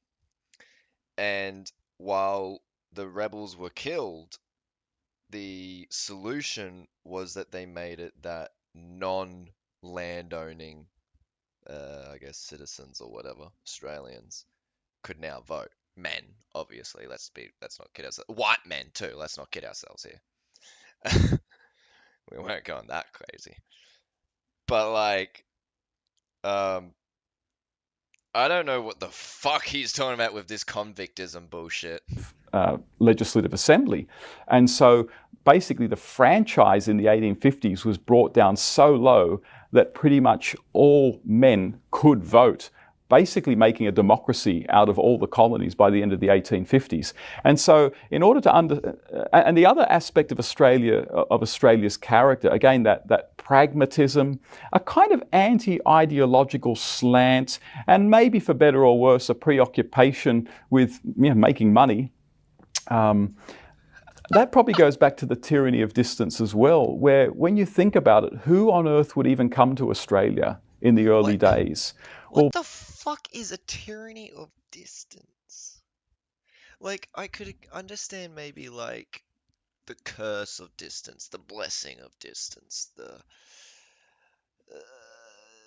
mark of distance. I don't know, just the tyranny? Well, basically people who were bent on making their fortune here, who were high energy but really wanted to make money, and those are the sorts of people that came over, and those to a large extent are the sorts of people who built this country. The other thing is that, again, the tyranny of distance also meant that our religion very early on was strongly influenced, again, by Protestant evangelicalism. Yes. Because the evangelicals in the 18th and 19th century in England, particularly in the later 18th century, very often couldn't find jobs in the Church of England. They were just not wanted. They were seen as, well, kind of crazy.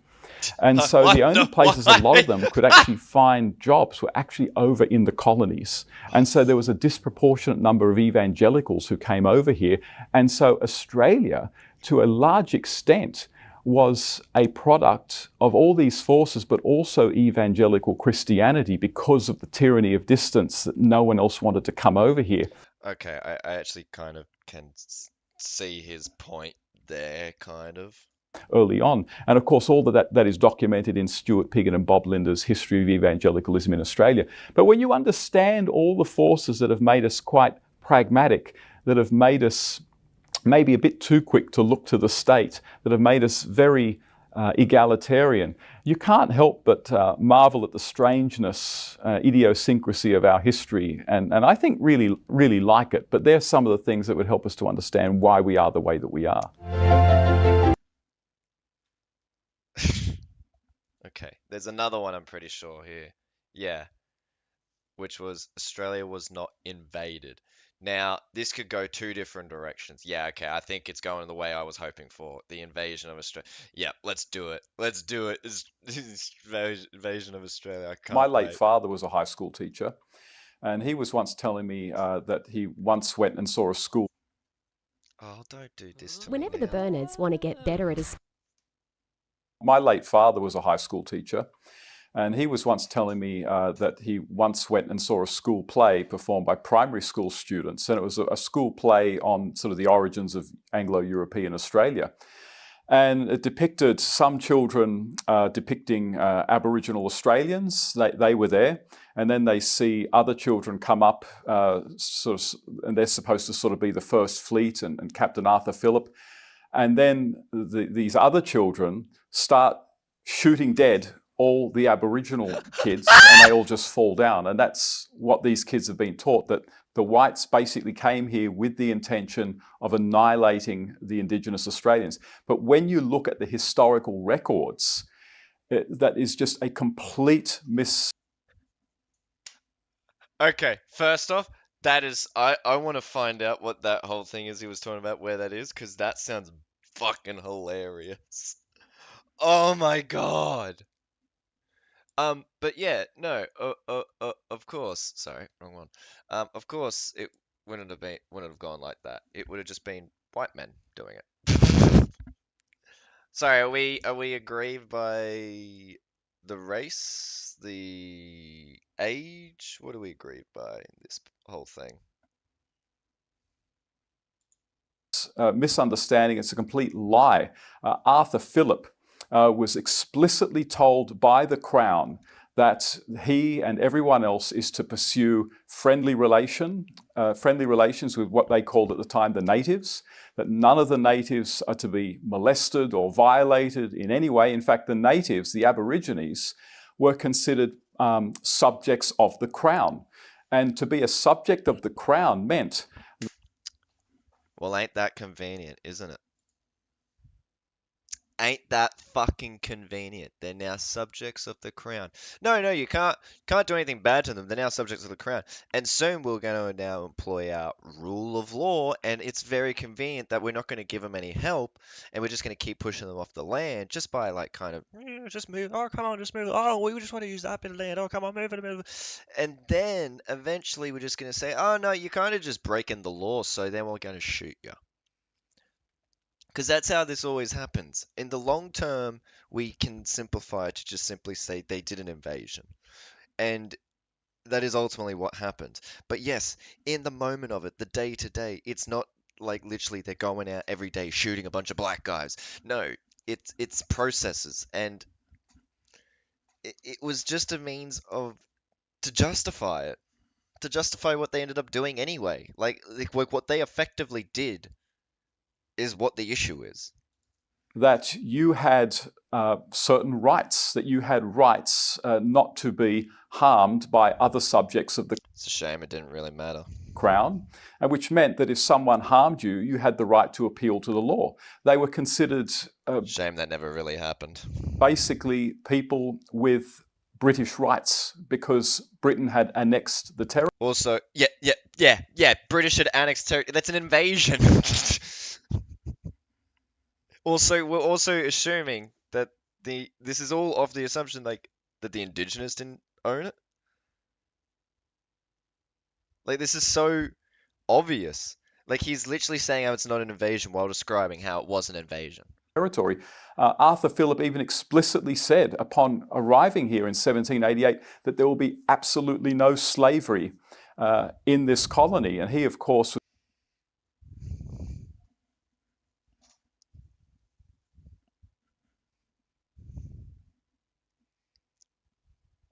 It's all they care about, eh? Some dude said one thing. It's all dusted. Was influenced by the evangelical British Enlightenment movement. Oh, yes, of course. In that way of thinking, because of course people like William Wilberforce and John Newton and others had a tremendous influence on the personnel who came over to the colony. And the other fascinating thing is, and again, you read this in the original documents, which are all publicly available. All you need to do is go to the historical records of New South Wales or the historical records of Australia. They're in every good library. And it was Arthur Phillip's hope, actually, that there would be intermarriage between the convicts and the Aborigines. He wanted them to start... Which there was, by the way. There was, of course. And that was the... Well, I wonder what you guys think about that now. I'd be interested in that. Great hope. So that they could... I actually do remember that Arthur Phillip wasn't like the most gung-ho, like kill all the Aborigines guy. It's just that he got replaced.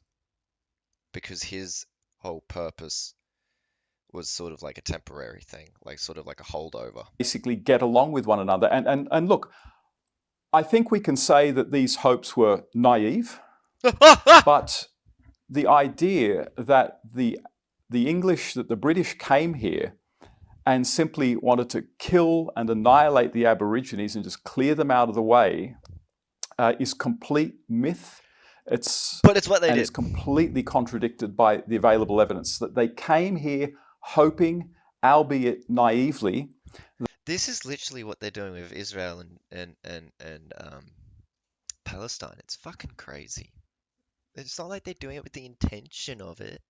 That there could be coexistence, that they wouldn't too much get in one another's way, and that ultimately they were hoping that Aborigines would be able to join British civilization. Yeah. It was a real shame that they couldn't, so we had to put them on the reserves, and then we had to put them in the stations, and then we had to take away their kids.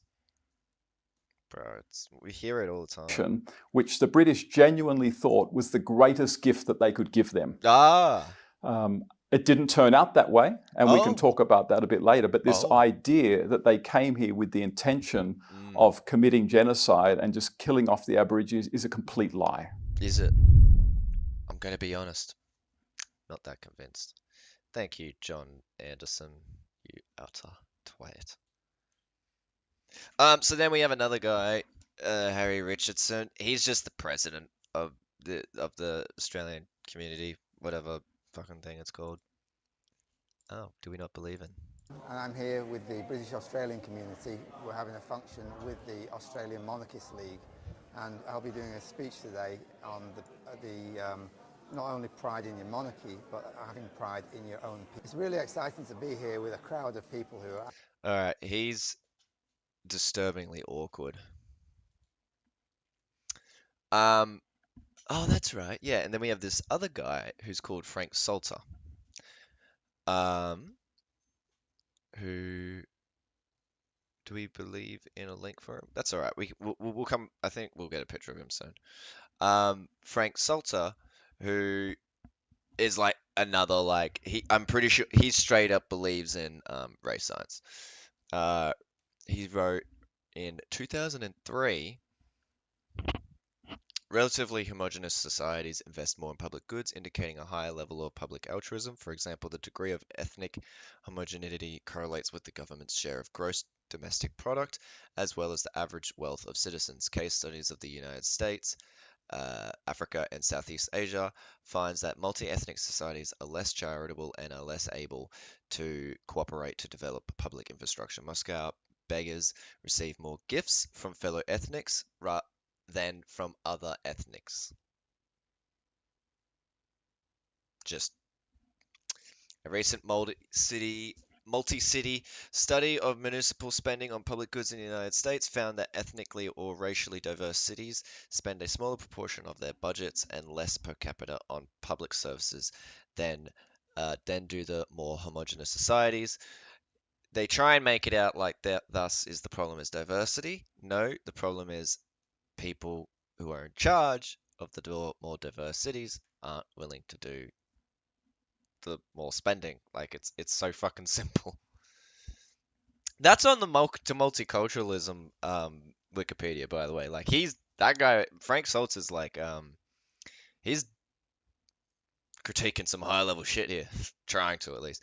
He also ran for government under the Australian National Alliance. This is an old thing. Australian National Alliance was a far-right political party active in Australia from 1978 to 1981.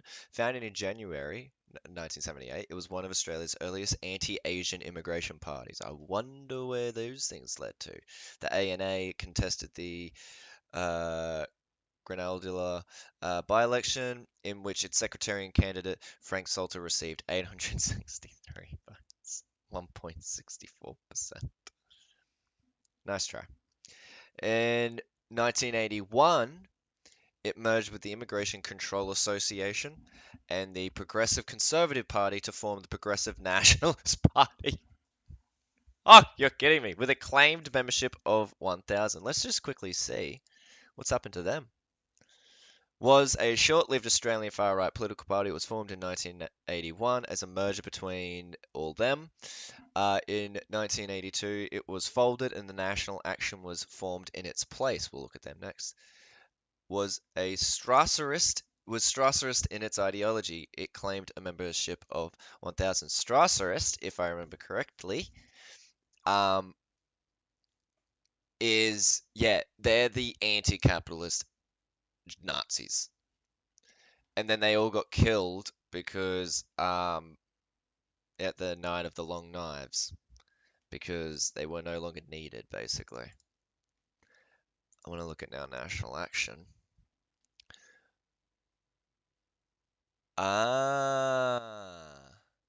Is this? No. National Action was formed in 1982. Militant Australian white nationalist group. Jim Salim. Oh, yeah. Fire activist and David Greason. Salim had been a member of the short-lived Nationalist Socialist Party of Australia as a teenager during the 1970s. That's not good.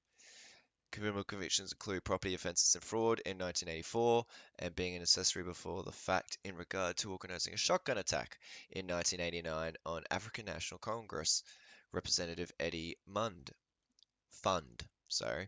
Salim served jail terms for both crimes. He pleaded not guilty to both charges, of course, claiming that he was set up by police. Of course he would. The group was disbanded following the murder of a member in that headquarters, later became the New South Wales chairman of the Australia First Party and stood as its endorsed candidate several times. The National Action co-founder David Greeson's book, I Was a Teenage Fascist, tells of Greeson's own time within the Australian fascist movement and events behind the founding of National Action. That is very interesting. But then it moved on to Australia First Party, so I want to know what happened with them.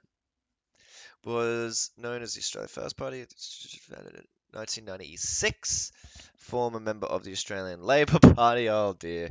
The policies of the party had been described as nationalist, anti-multicultural, and economically protectionist, advocating for strict immigration controls, the prioritisation of Australian citizens in employment, and the promotion of Australian culture and values. The party's logo includes the Southern Cross of the Eureka flag. Of course it would. AFP's current leader is a Lebanese Australian. Of course. Oh yeah, him. Yeah, but he's a convicted arsonist and a former member of the National Socialist Party and former member of the Militant National Action. The party has been accused of having ties with fascism and the neo-Nazis.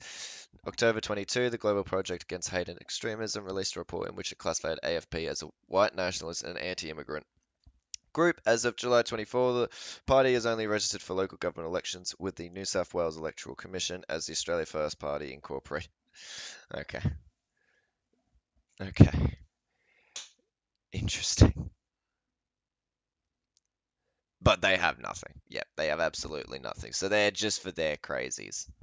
How many do they have, like, a membership? Identity, independence, freedom. Oh!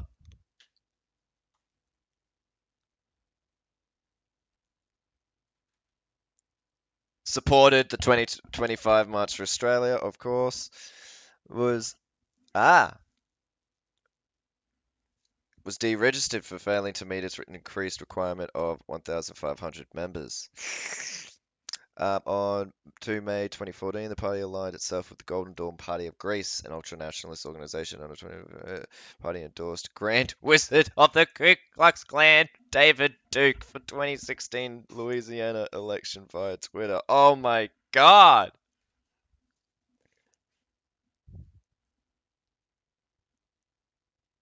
He again stood in the seat at the 2019 New South Wales election as an independent, and included the reintroduction of the White Australia policy in opposition to Chinese immigration. Oh my God, the shit never changes. Damn. So there you go.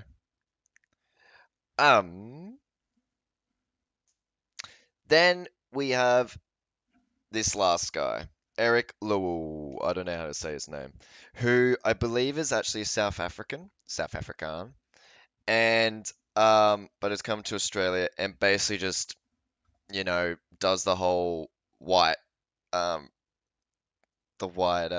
replacement theory, but with that kind of context.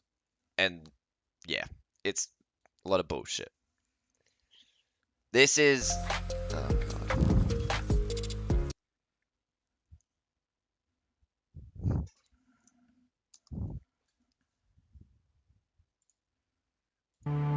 So I don't want to watch all of this at all. I just want to get a taste. Let's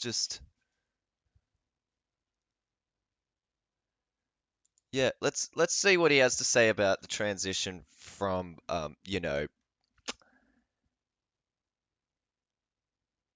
apartheid to not apartheid.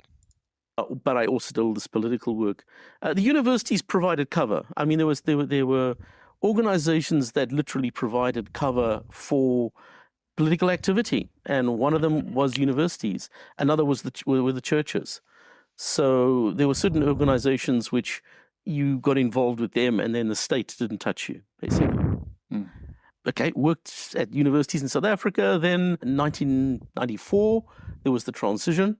The negotiations to change South Africa happened in the early 90s. So from 1990 to 1994 was the period of negotiations. It was a period. To be clear, I'm pretty sure. Is this? Yeah, that's Frank Salter. So like, they're all with each other. Of intense change in South Africa. And it was also when the ANC got unbanned, all these exiles came back into the country. The ANC didn't exist inside the country. It had been, it was obliterated during the apartheid period. And so because it didn't exist, when the ANC was unbanned, all the ANC people were in exile. They were either in Eastern Europe or they were in America. In Africa. They were in America as well. But mostly they were in Eastern Europe and Africa. They all started pouring back into the country. What we had to do was to set up structures for them. So I was one of the people asked to set up the Durban structures. So we set up interim committees to bring these people back and house them politically. And for a year, the interim committee was running before there were elections for positions. So I saw that transition. I saw the transition, if you like, from the UDF to the ANC. I saw these people come back. They brought with them Stalinism, and they brought with them unrepentant Stalinism, the ones from Eastern Europe, and they brought with them also African Uhuru nationalism.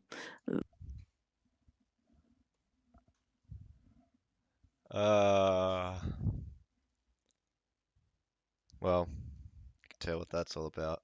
I really want to see this though. Anglophobia, Part 1. Australian community.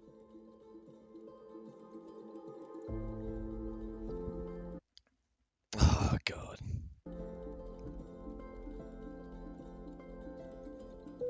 Churchill was a racist. Anglophobia, the unrecognised hatred of Harry Richardson and Frank Salter. Oh yeah. We don't want to not have our boys. Introduction. Oh, look at a nice beach. To be born white is to win the lottery of life. At least that's the conventional wisdom, and in many cases it rings true. White nations, Brisbane, and particularly Anglosphere nations like white nations. Well, at least they're honest. I can say that. Like Australia are the destination of choice for most of the world's would-be migrants. Their standard of living is the envy of most of the rest of the world. Added to that, they have advanced justice systems, the rule of law, free speech, low levels of corruption, and a welfare system which pays people simply for existing. Oh my God, it's so blatant. Being white in a white nation is a double privilege we are Hang on, this isn't about Anglophobia. But then it's not about Anglophobia then. If you're just talking about white people, then it's not about Anglos. These countries were built by... These people hate Anglos, by the way. They hate Anglos. I'm Anglo. I'm a fucking Anglo, and they're like destroying our great heritage. And for people like you. And yet... Black dog!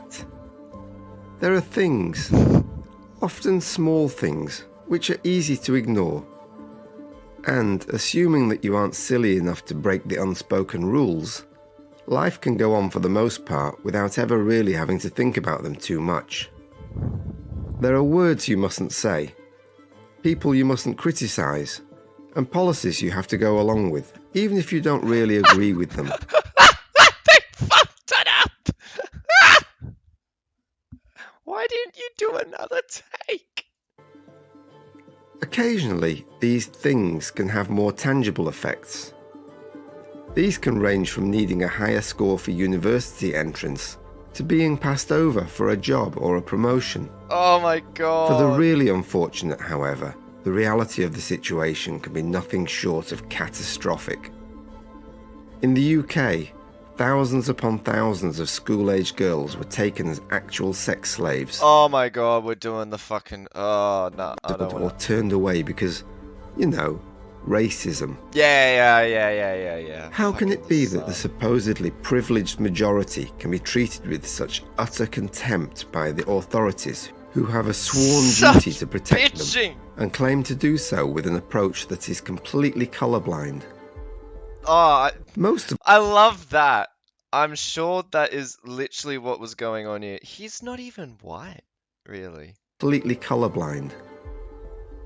Most of us are instinctively aware of the answer to this conundrum. The reality is that whilst racism is so scary. BLM. So scary. Scary to white people. supposedly the To Anglos. greatest evil, the modern definition of racism is not what it appears to be. Why also does this voice have a bit of a Nazi voice in it? Or Heinrich? I can't do it. I can't do it. Racism is supposed to be discrimination against or hatred of people of a particular race or ethnicity. Oh, God. Yet the reality is that there is one race which is not at all protected by the anti-racism zealots. That race is the white race of people who are increasingly Again, not Anglos. We're not talking about Anglos with that. discriminated against and defamed. This discrimination is committed by individuals, corporations, governments, media, including These the are ironic all from fucking corpo bullshit fucking news outlets. named social media, and more. In fact, the majority of the institutions of Western nations are increasingly hostile to Western interests and act as if the marginalization of white people and their history and culture would be a good thing. Why is this? How did it happen? Why is this? Who? Why is this? Why do you not want it to just stay white? Or what were responsible for this disaster? And what can we do about it? One of the major tactics used by the radical left and their minority clients to gain power has been the weaponization of victimhood.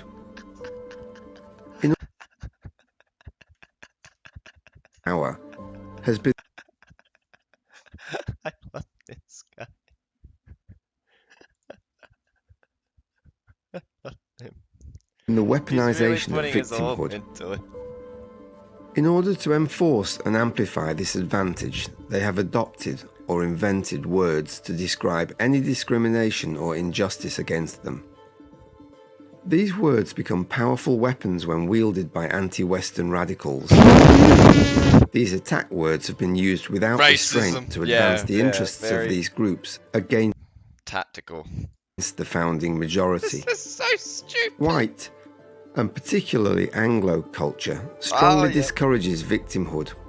Instead, it encourages self-determination and Of course it does. stoicism, encapsulated in the historic British concept of the stiff upper lip. Oh, yeah. Unfortunately, in the face of organised and well-funded minority victimhood strategies, Anglo-Stoicism has been a losing response. Yeah, so much Whites that need to stoicism. recognise and I guess yous aren't very good at it. identify injustices against them and against their group interests. They need to push back hard against these attacks. In order to do so, they need a word that encapsulates attacks upon them that are, or at least should be, unacceptable to most reasonable people. The word should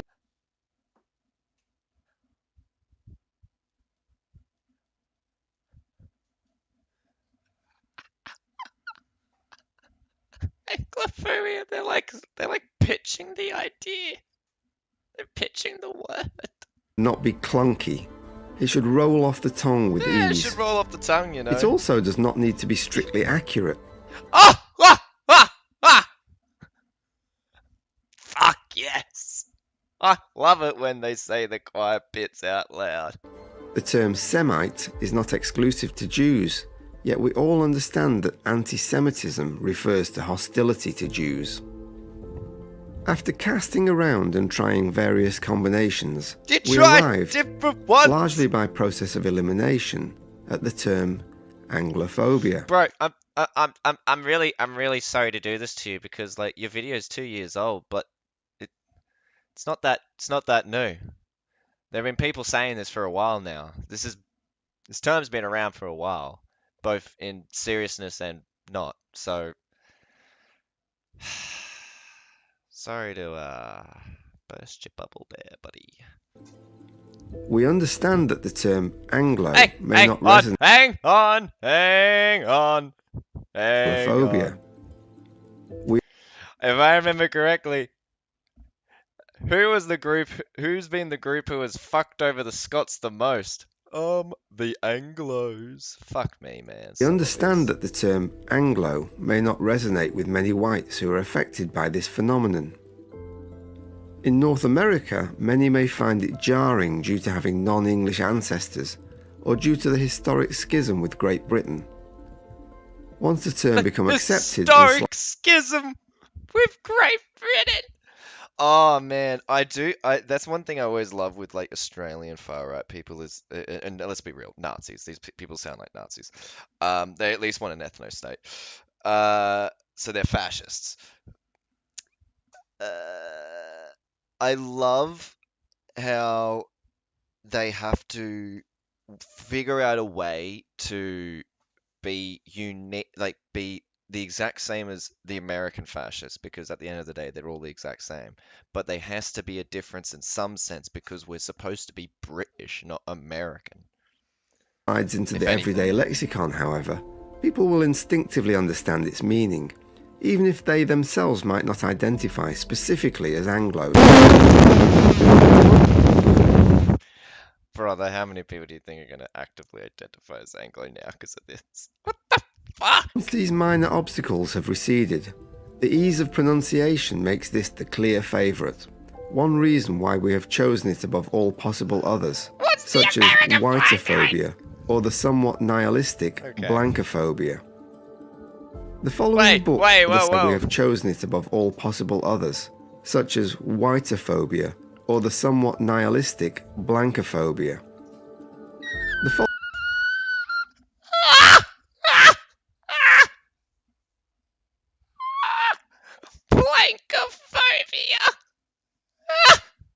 following book is the distillation of example after example of egregious Anglophobic behaviours.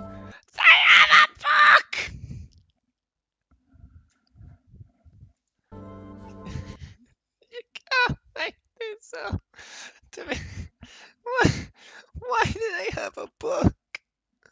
Why didn't you just write a book about this?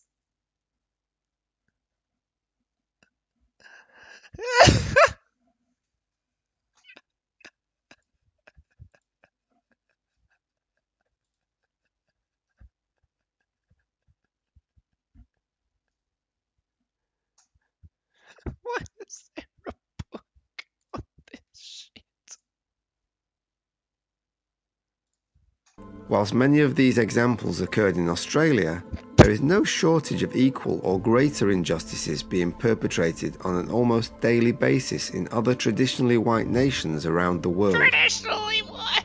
This is far from a complete... Don't worry though, guys. They only got 2.38k subscribers. It's not that scary. They've literally got more views on this video than they've got subscribers, so you don't have to worry that much about them. That's all of the Anglos in Australia right there. All 2,380 of them. Why did they write a book called Anglophobia? Did they really think it was a unique idea that they came up with? So anyway, the last thing I wanted to look at with these guys is their positions, because I went to their website and they had a thing for positions, and so I thought that was funny. I originally thought it was going to just show all the people who like work here or whatever.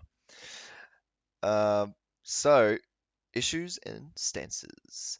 Does the BAC support the White Australia policy? Alright, this is up front. This is okay, let's go. It is best answered in the context of Australia's changing demographics, namely that the founding Anglo-Celtic people of Australia are being made a minority by the country's ruling elites. Fuck!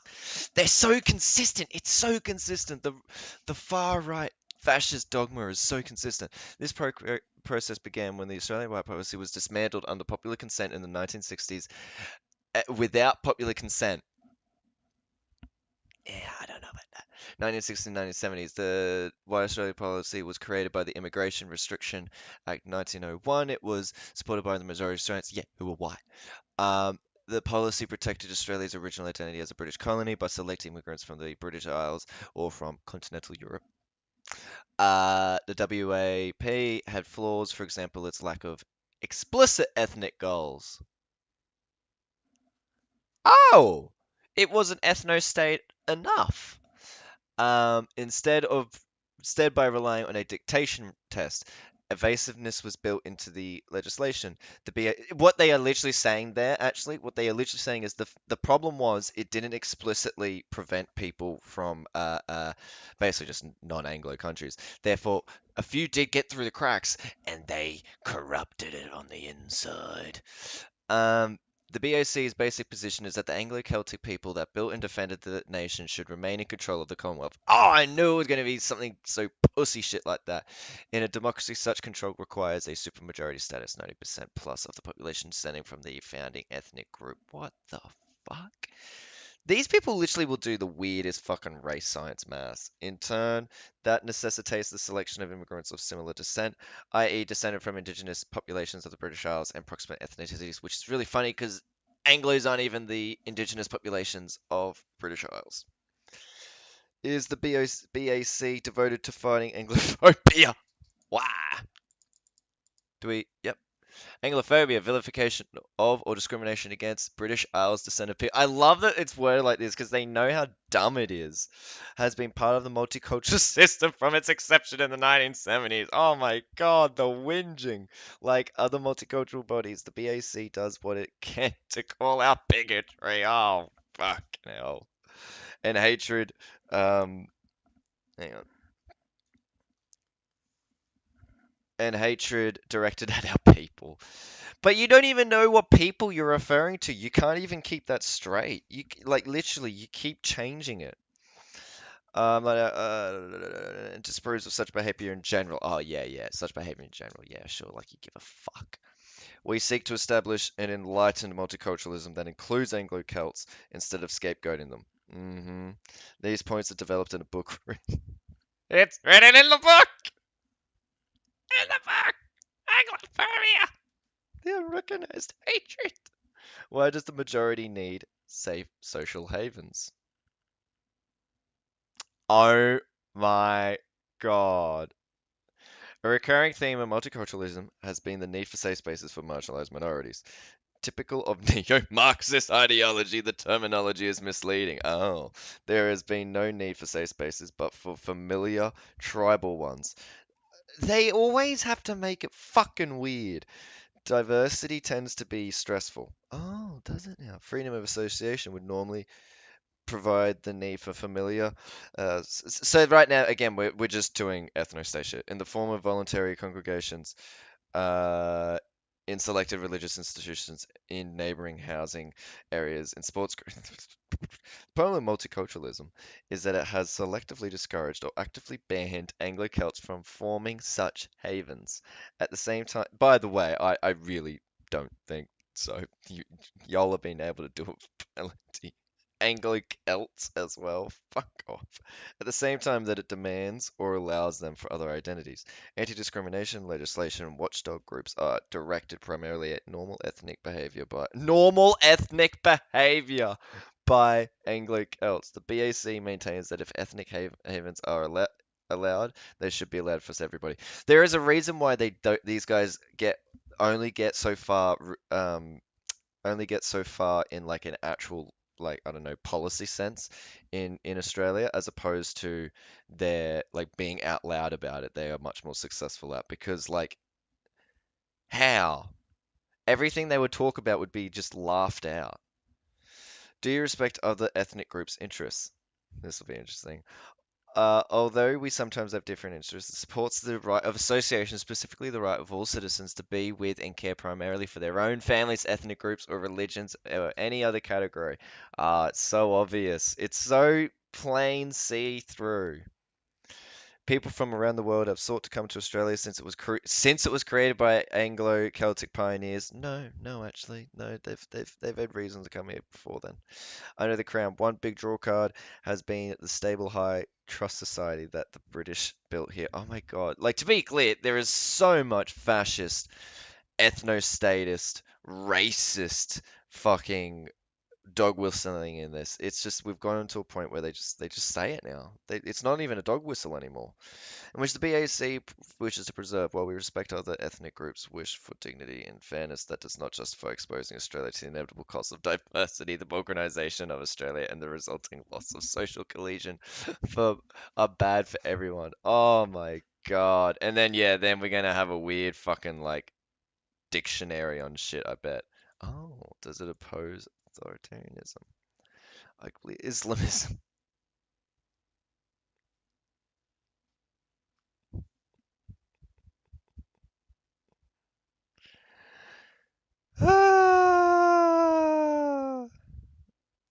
Well, that's fun.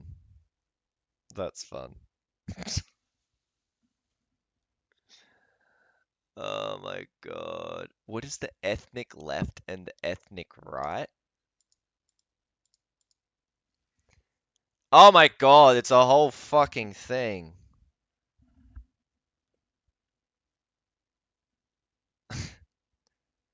These guys are actually like, this is, again, it's mental illness taken seriously. Ideological positions that guide our approach. I don't think there's much really guiding your approach, guys. Well, I think that pretty well does it. Gonna leave it at that. Jeez, this is all gone for quite a while. I think I've really, I'm hungry. I need to eat. All right, I'm done. I'm done.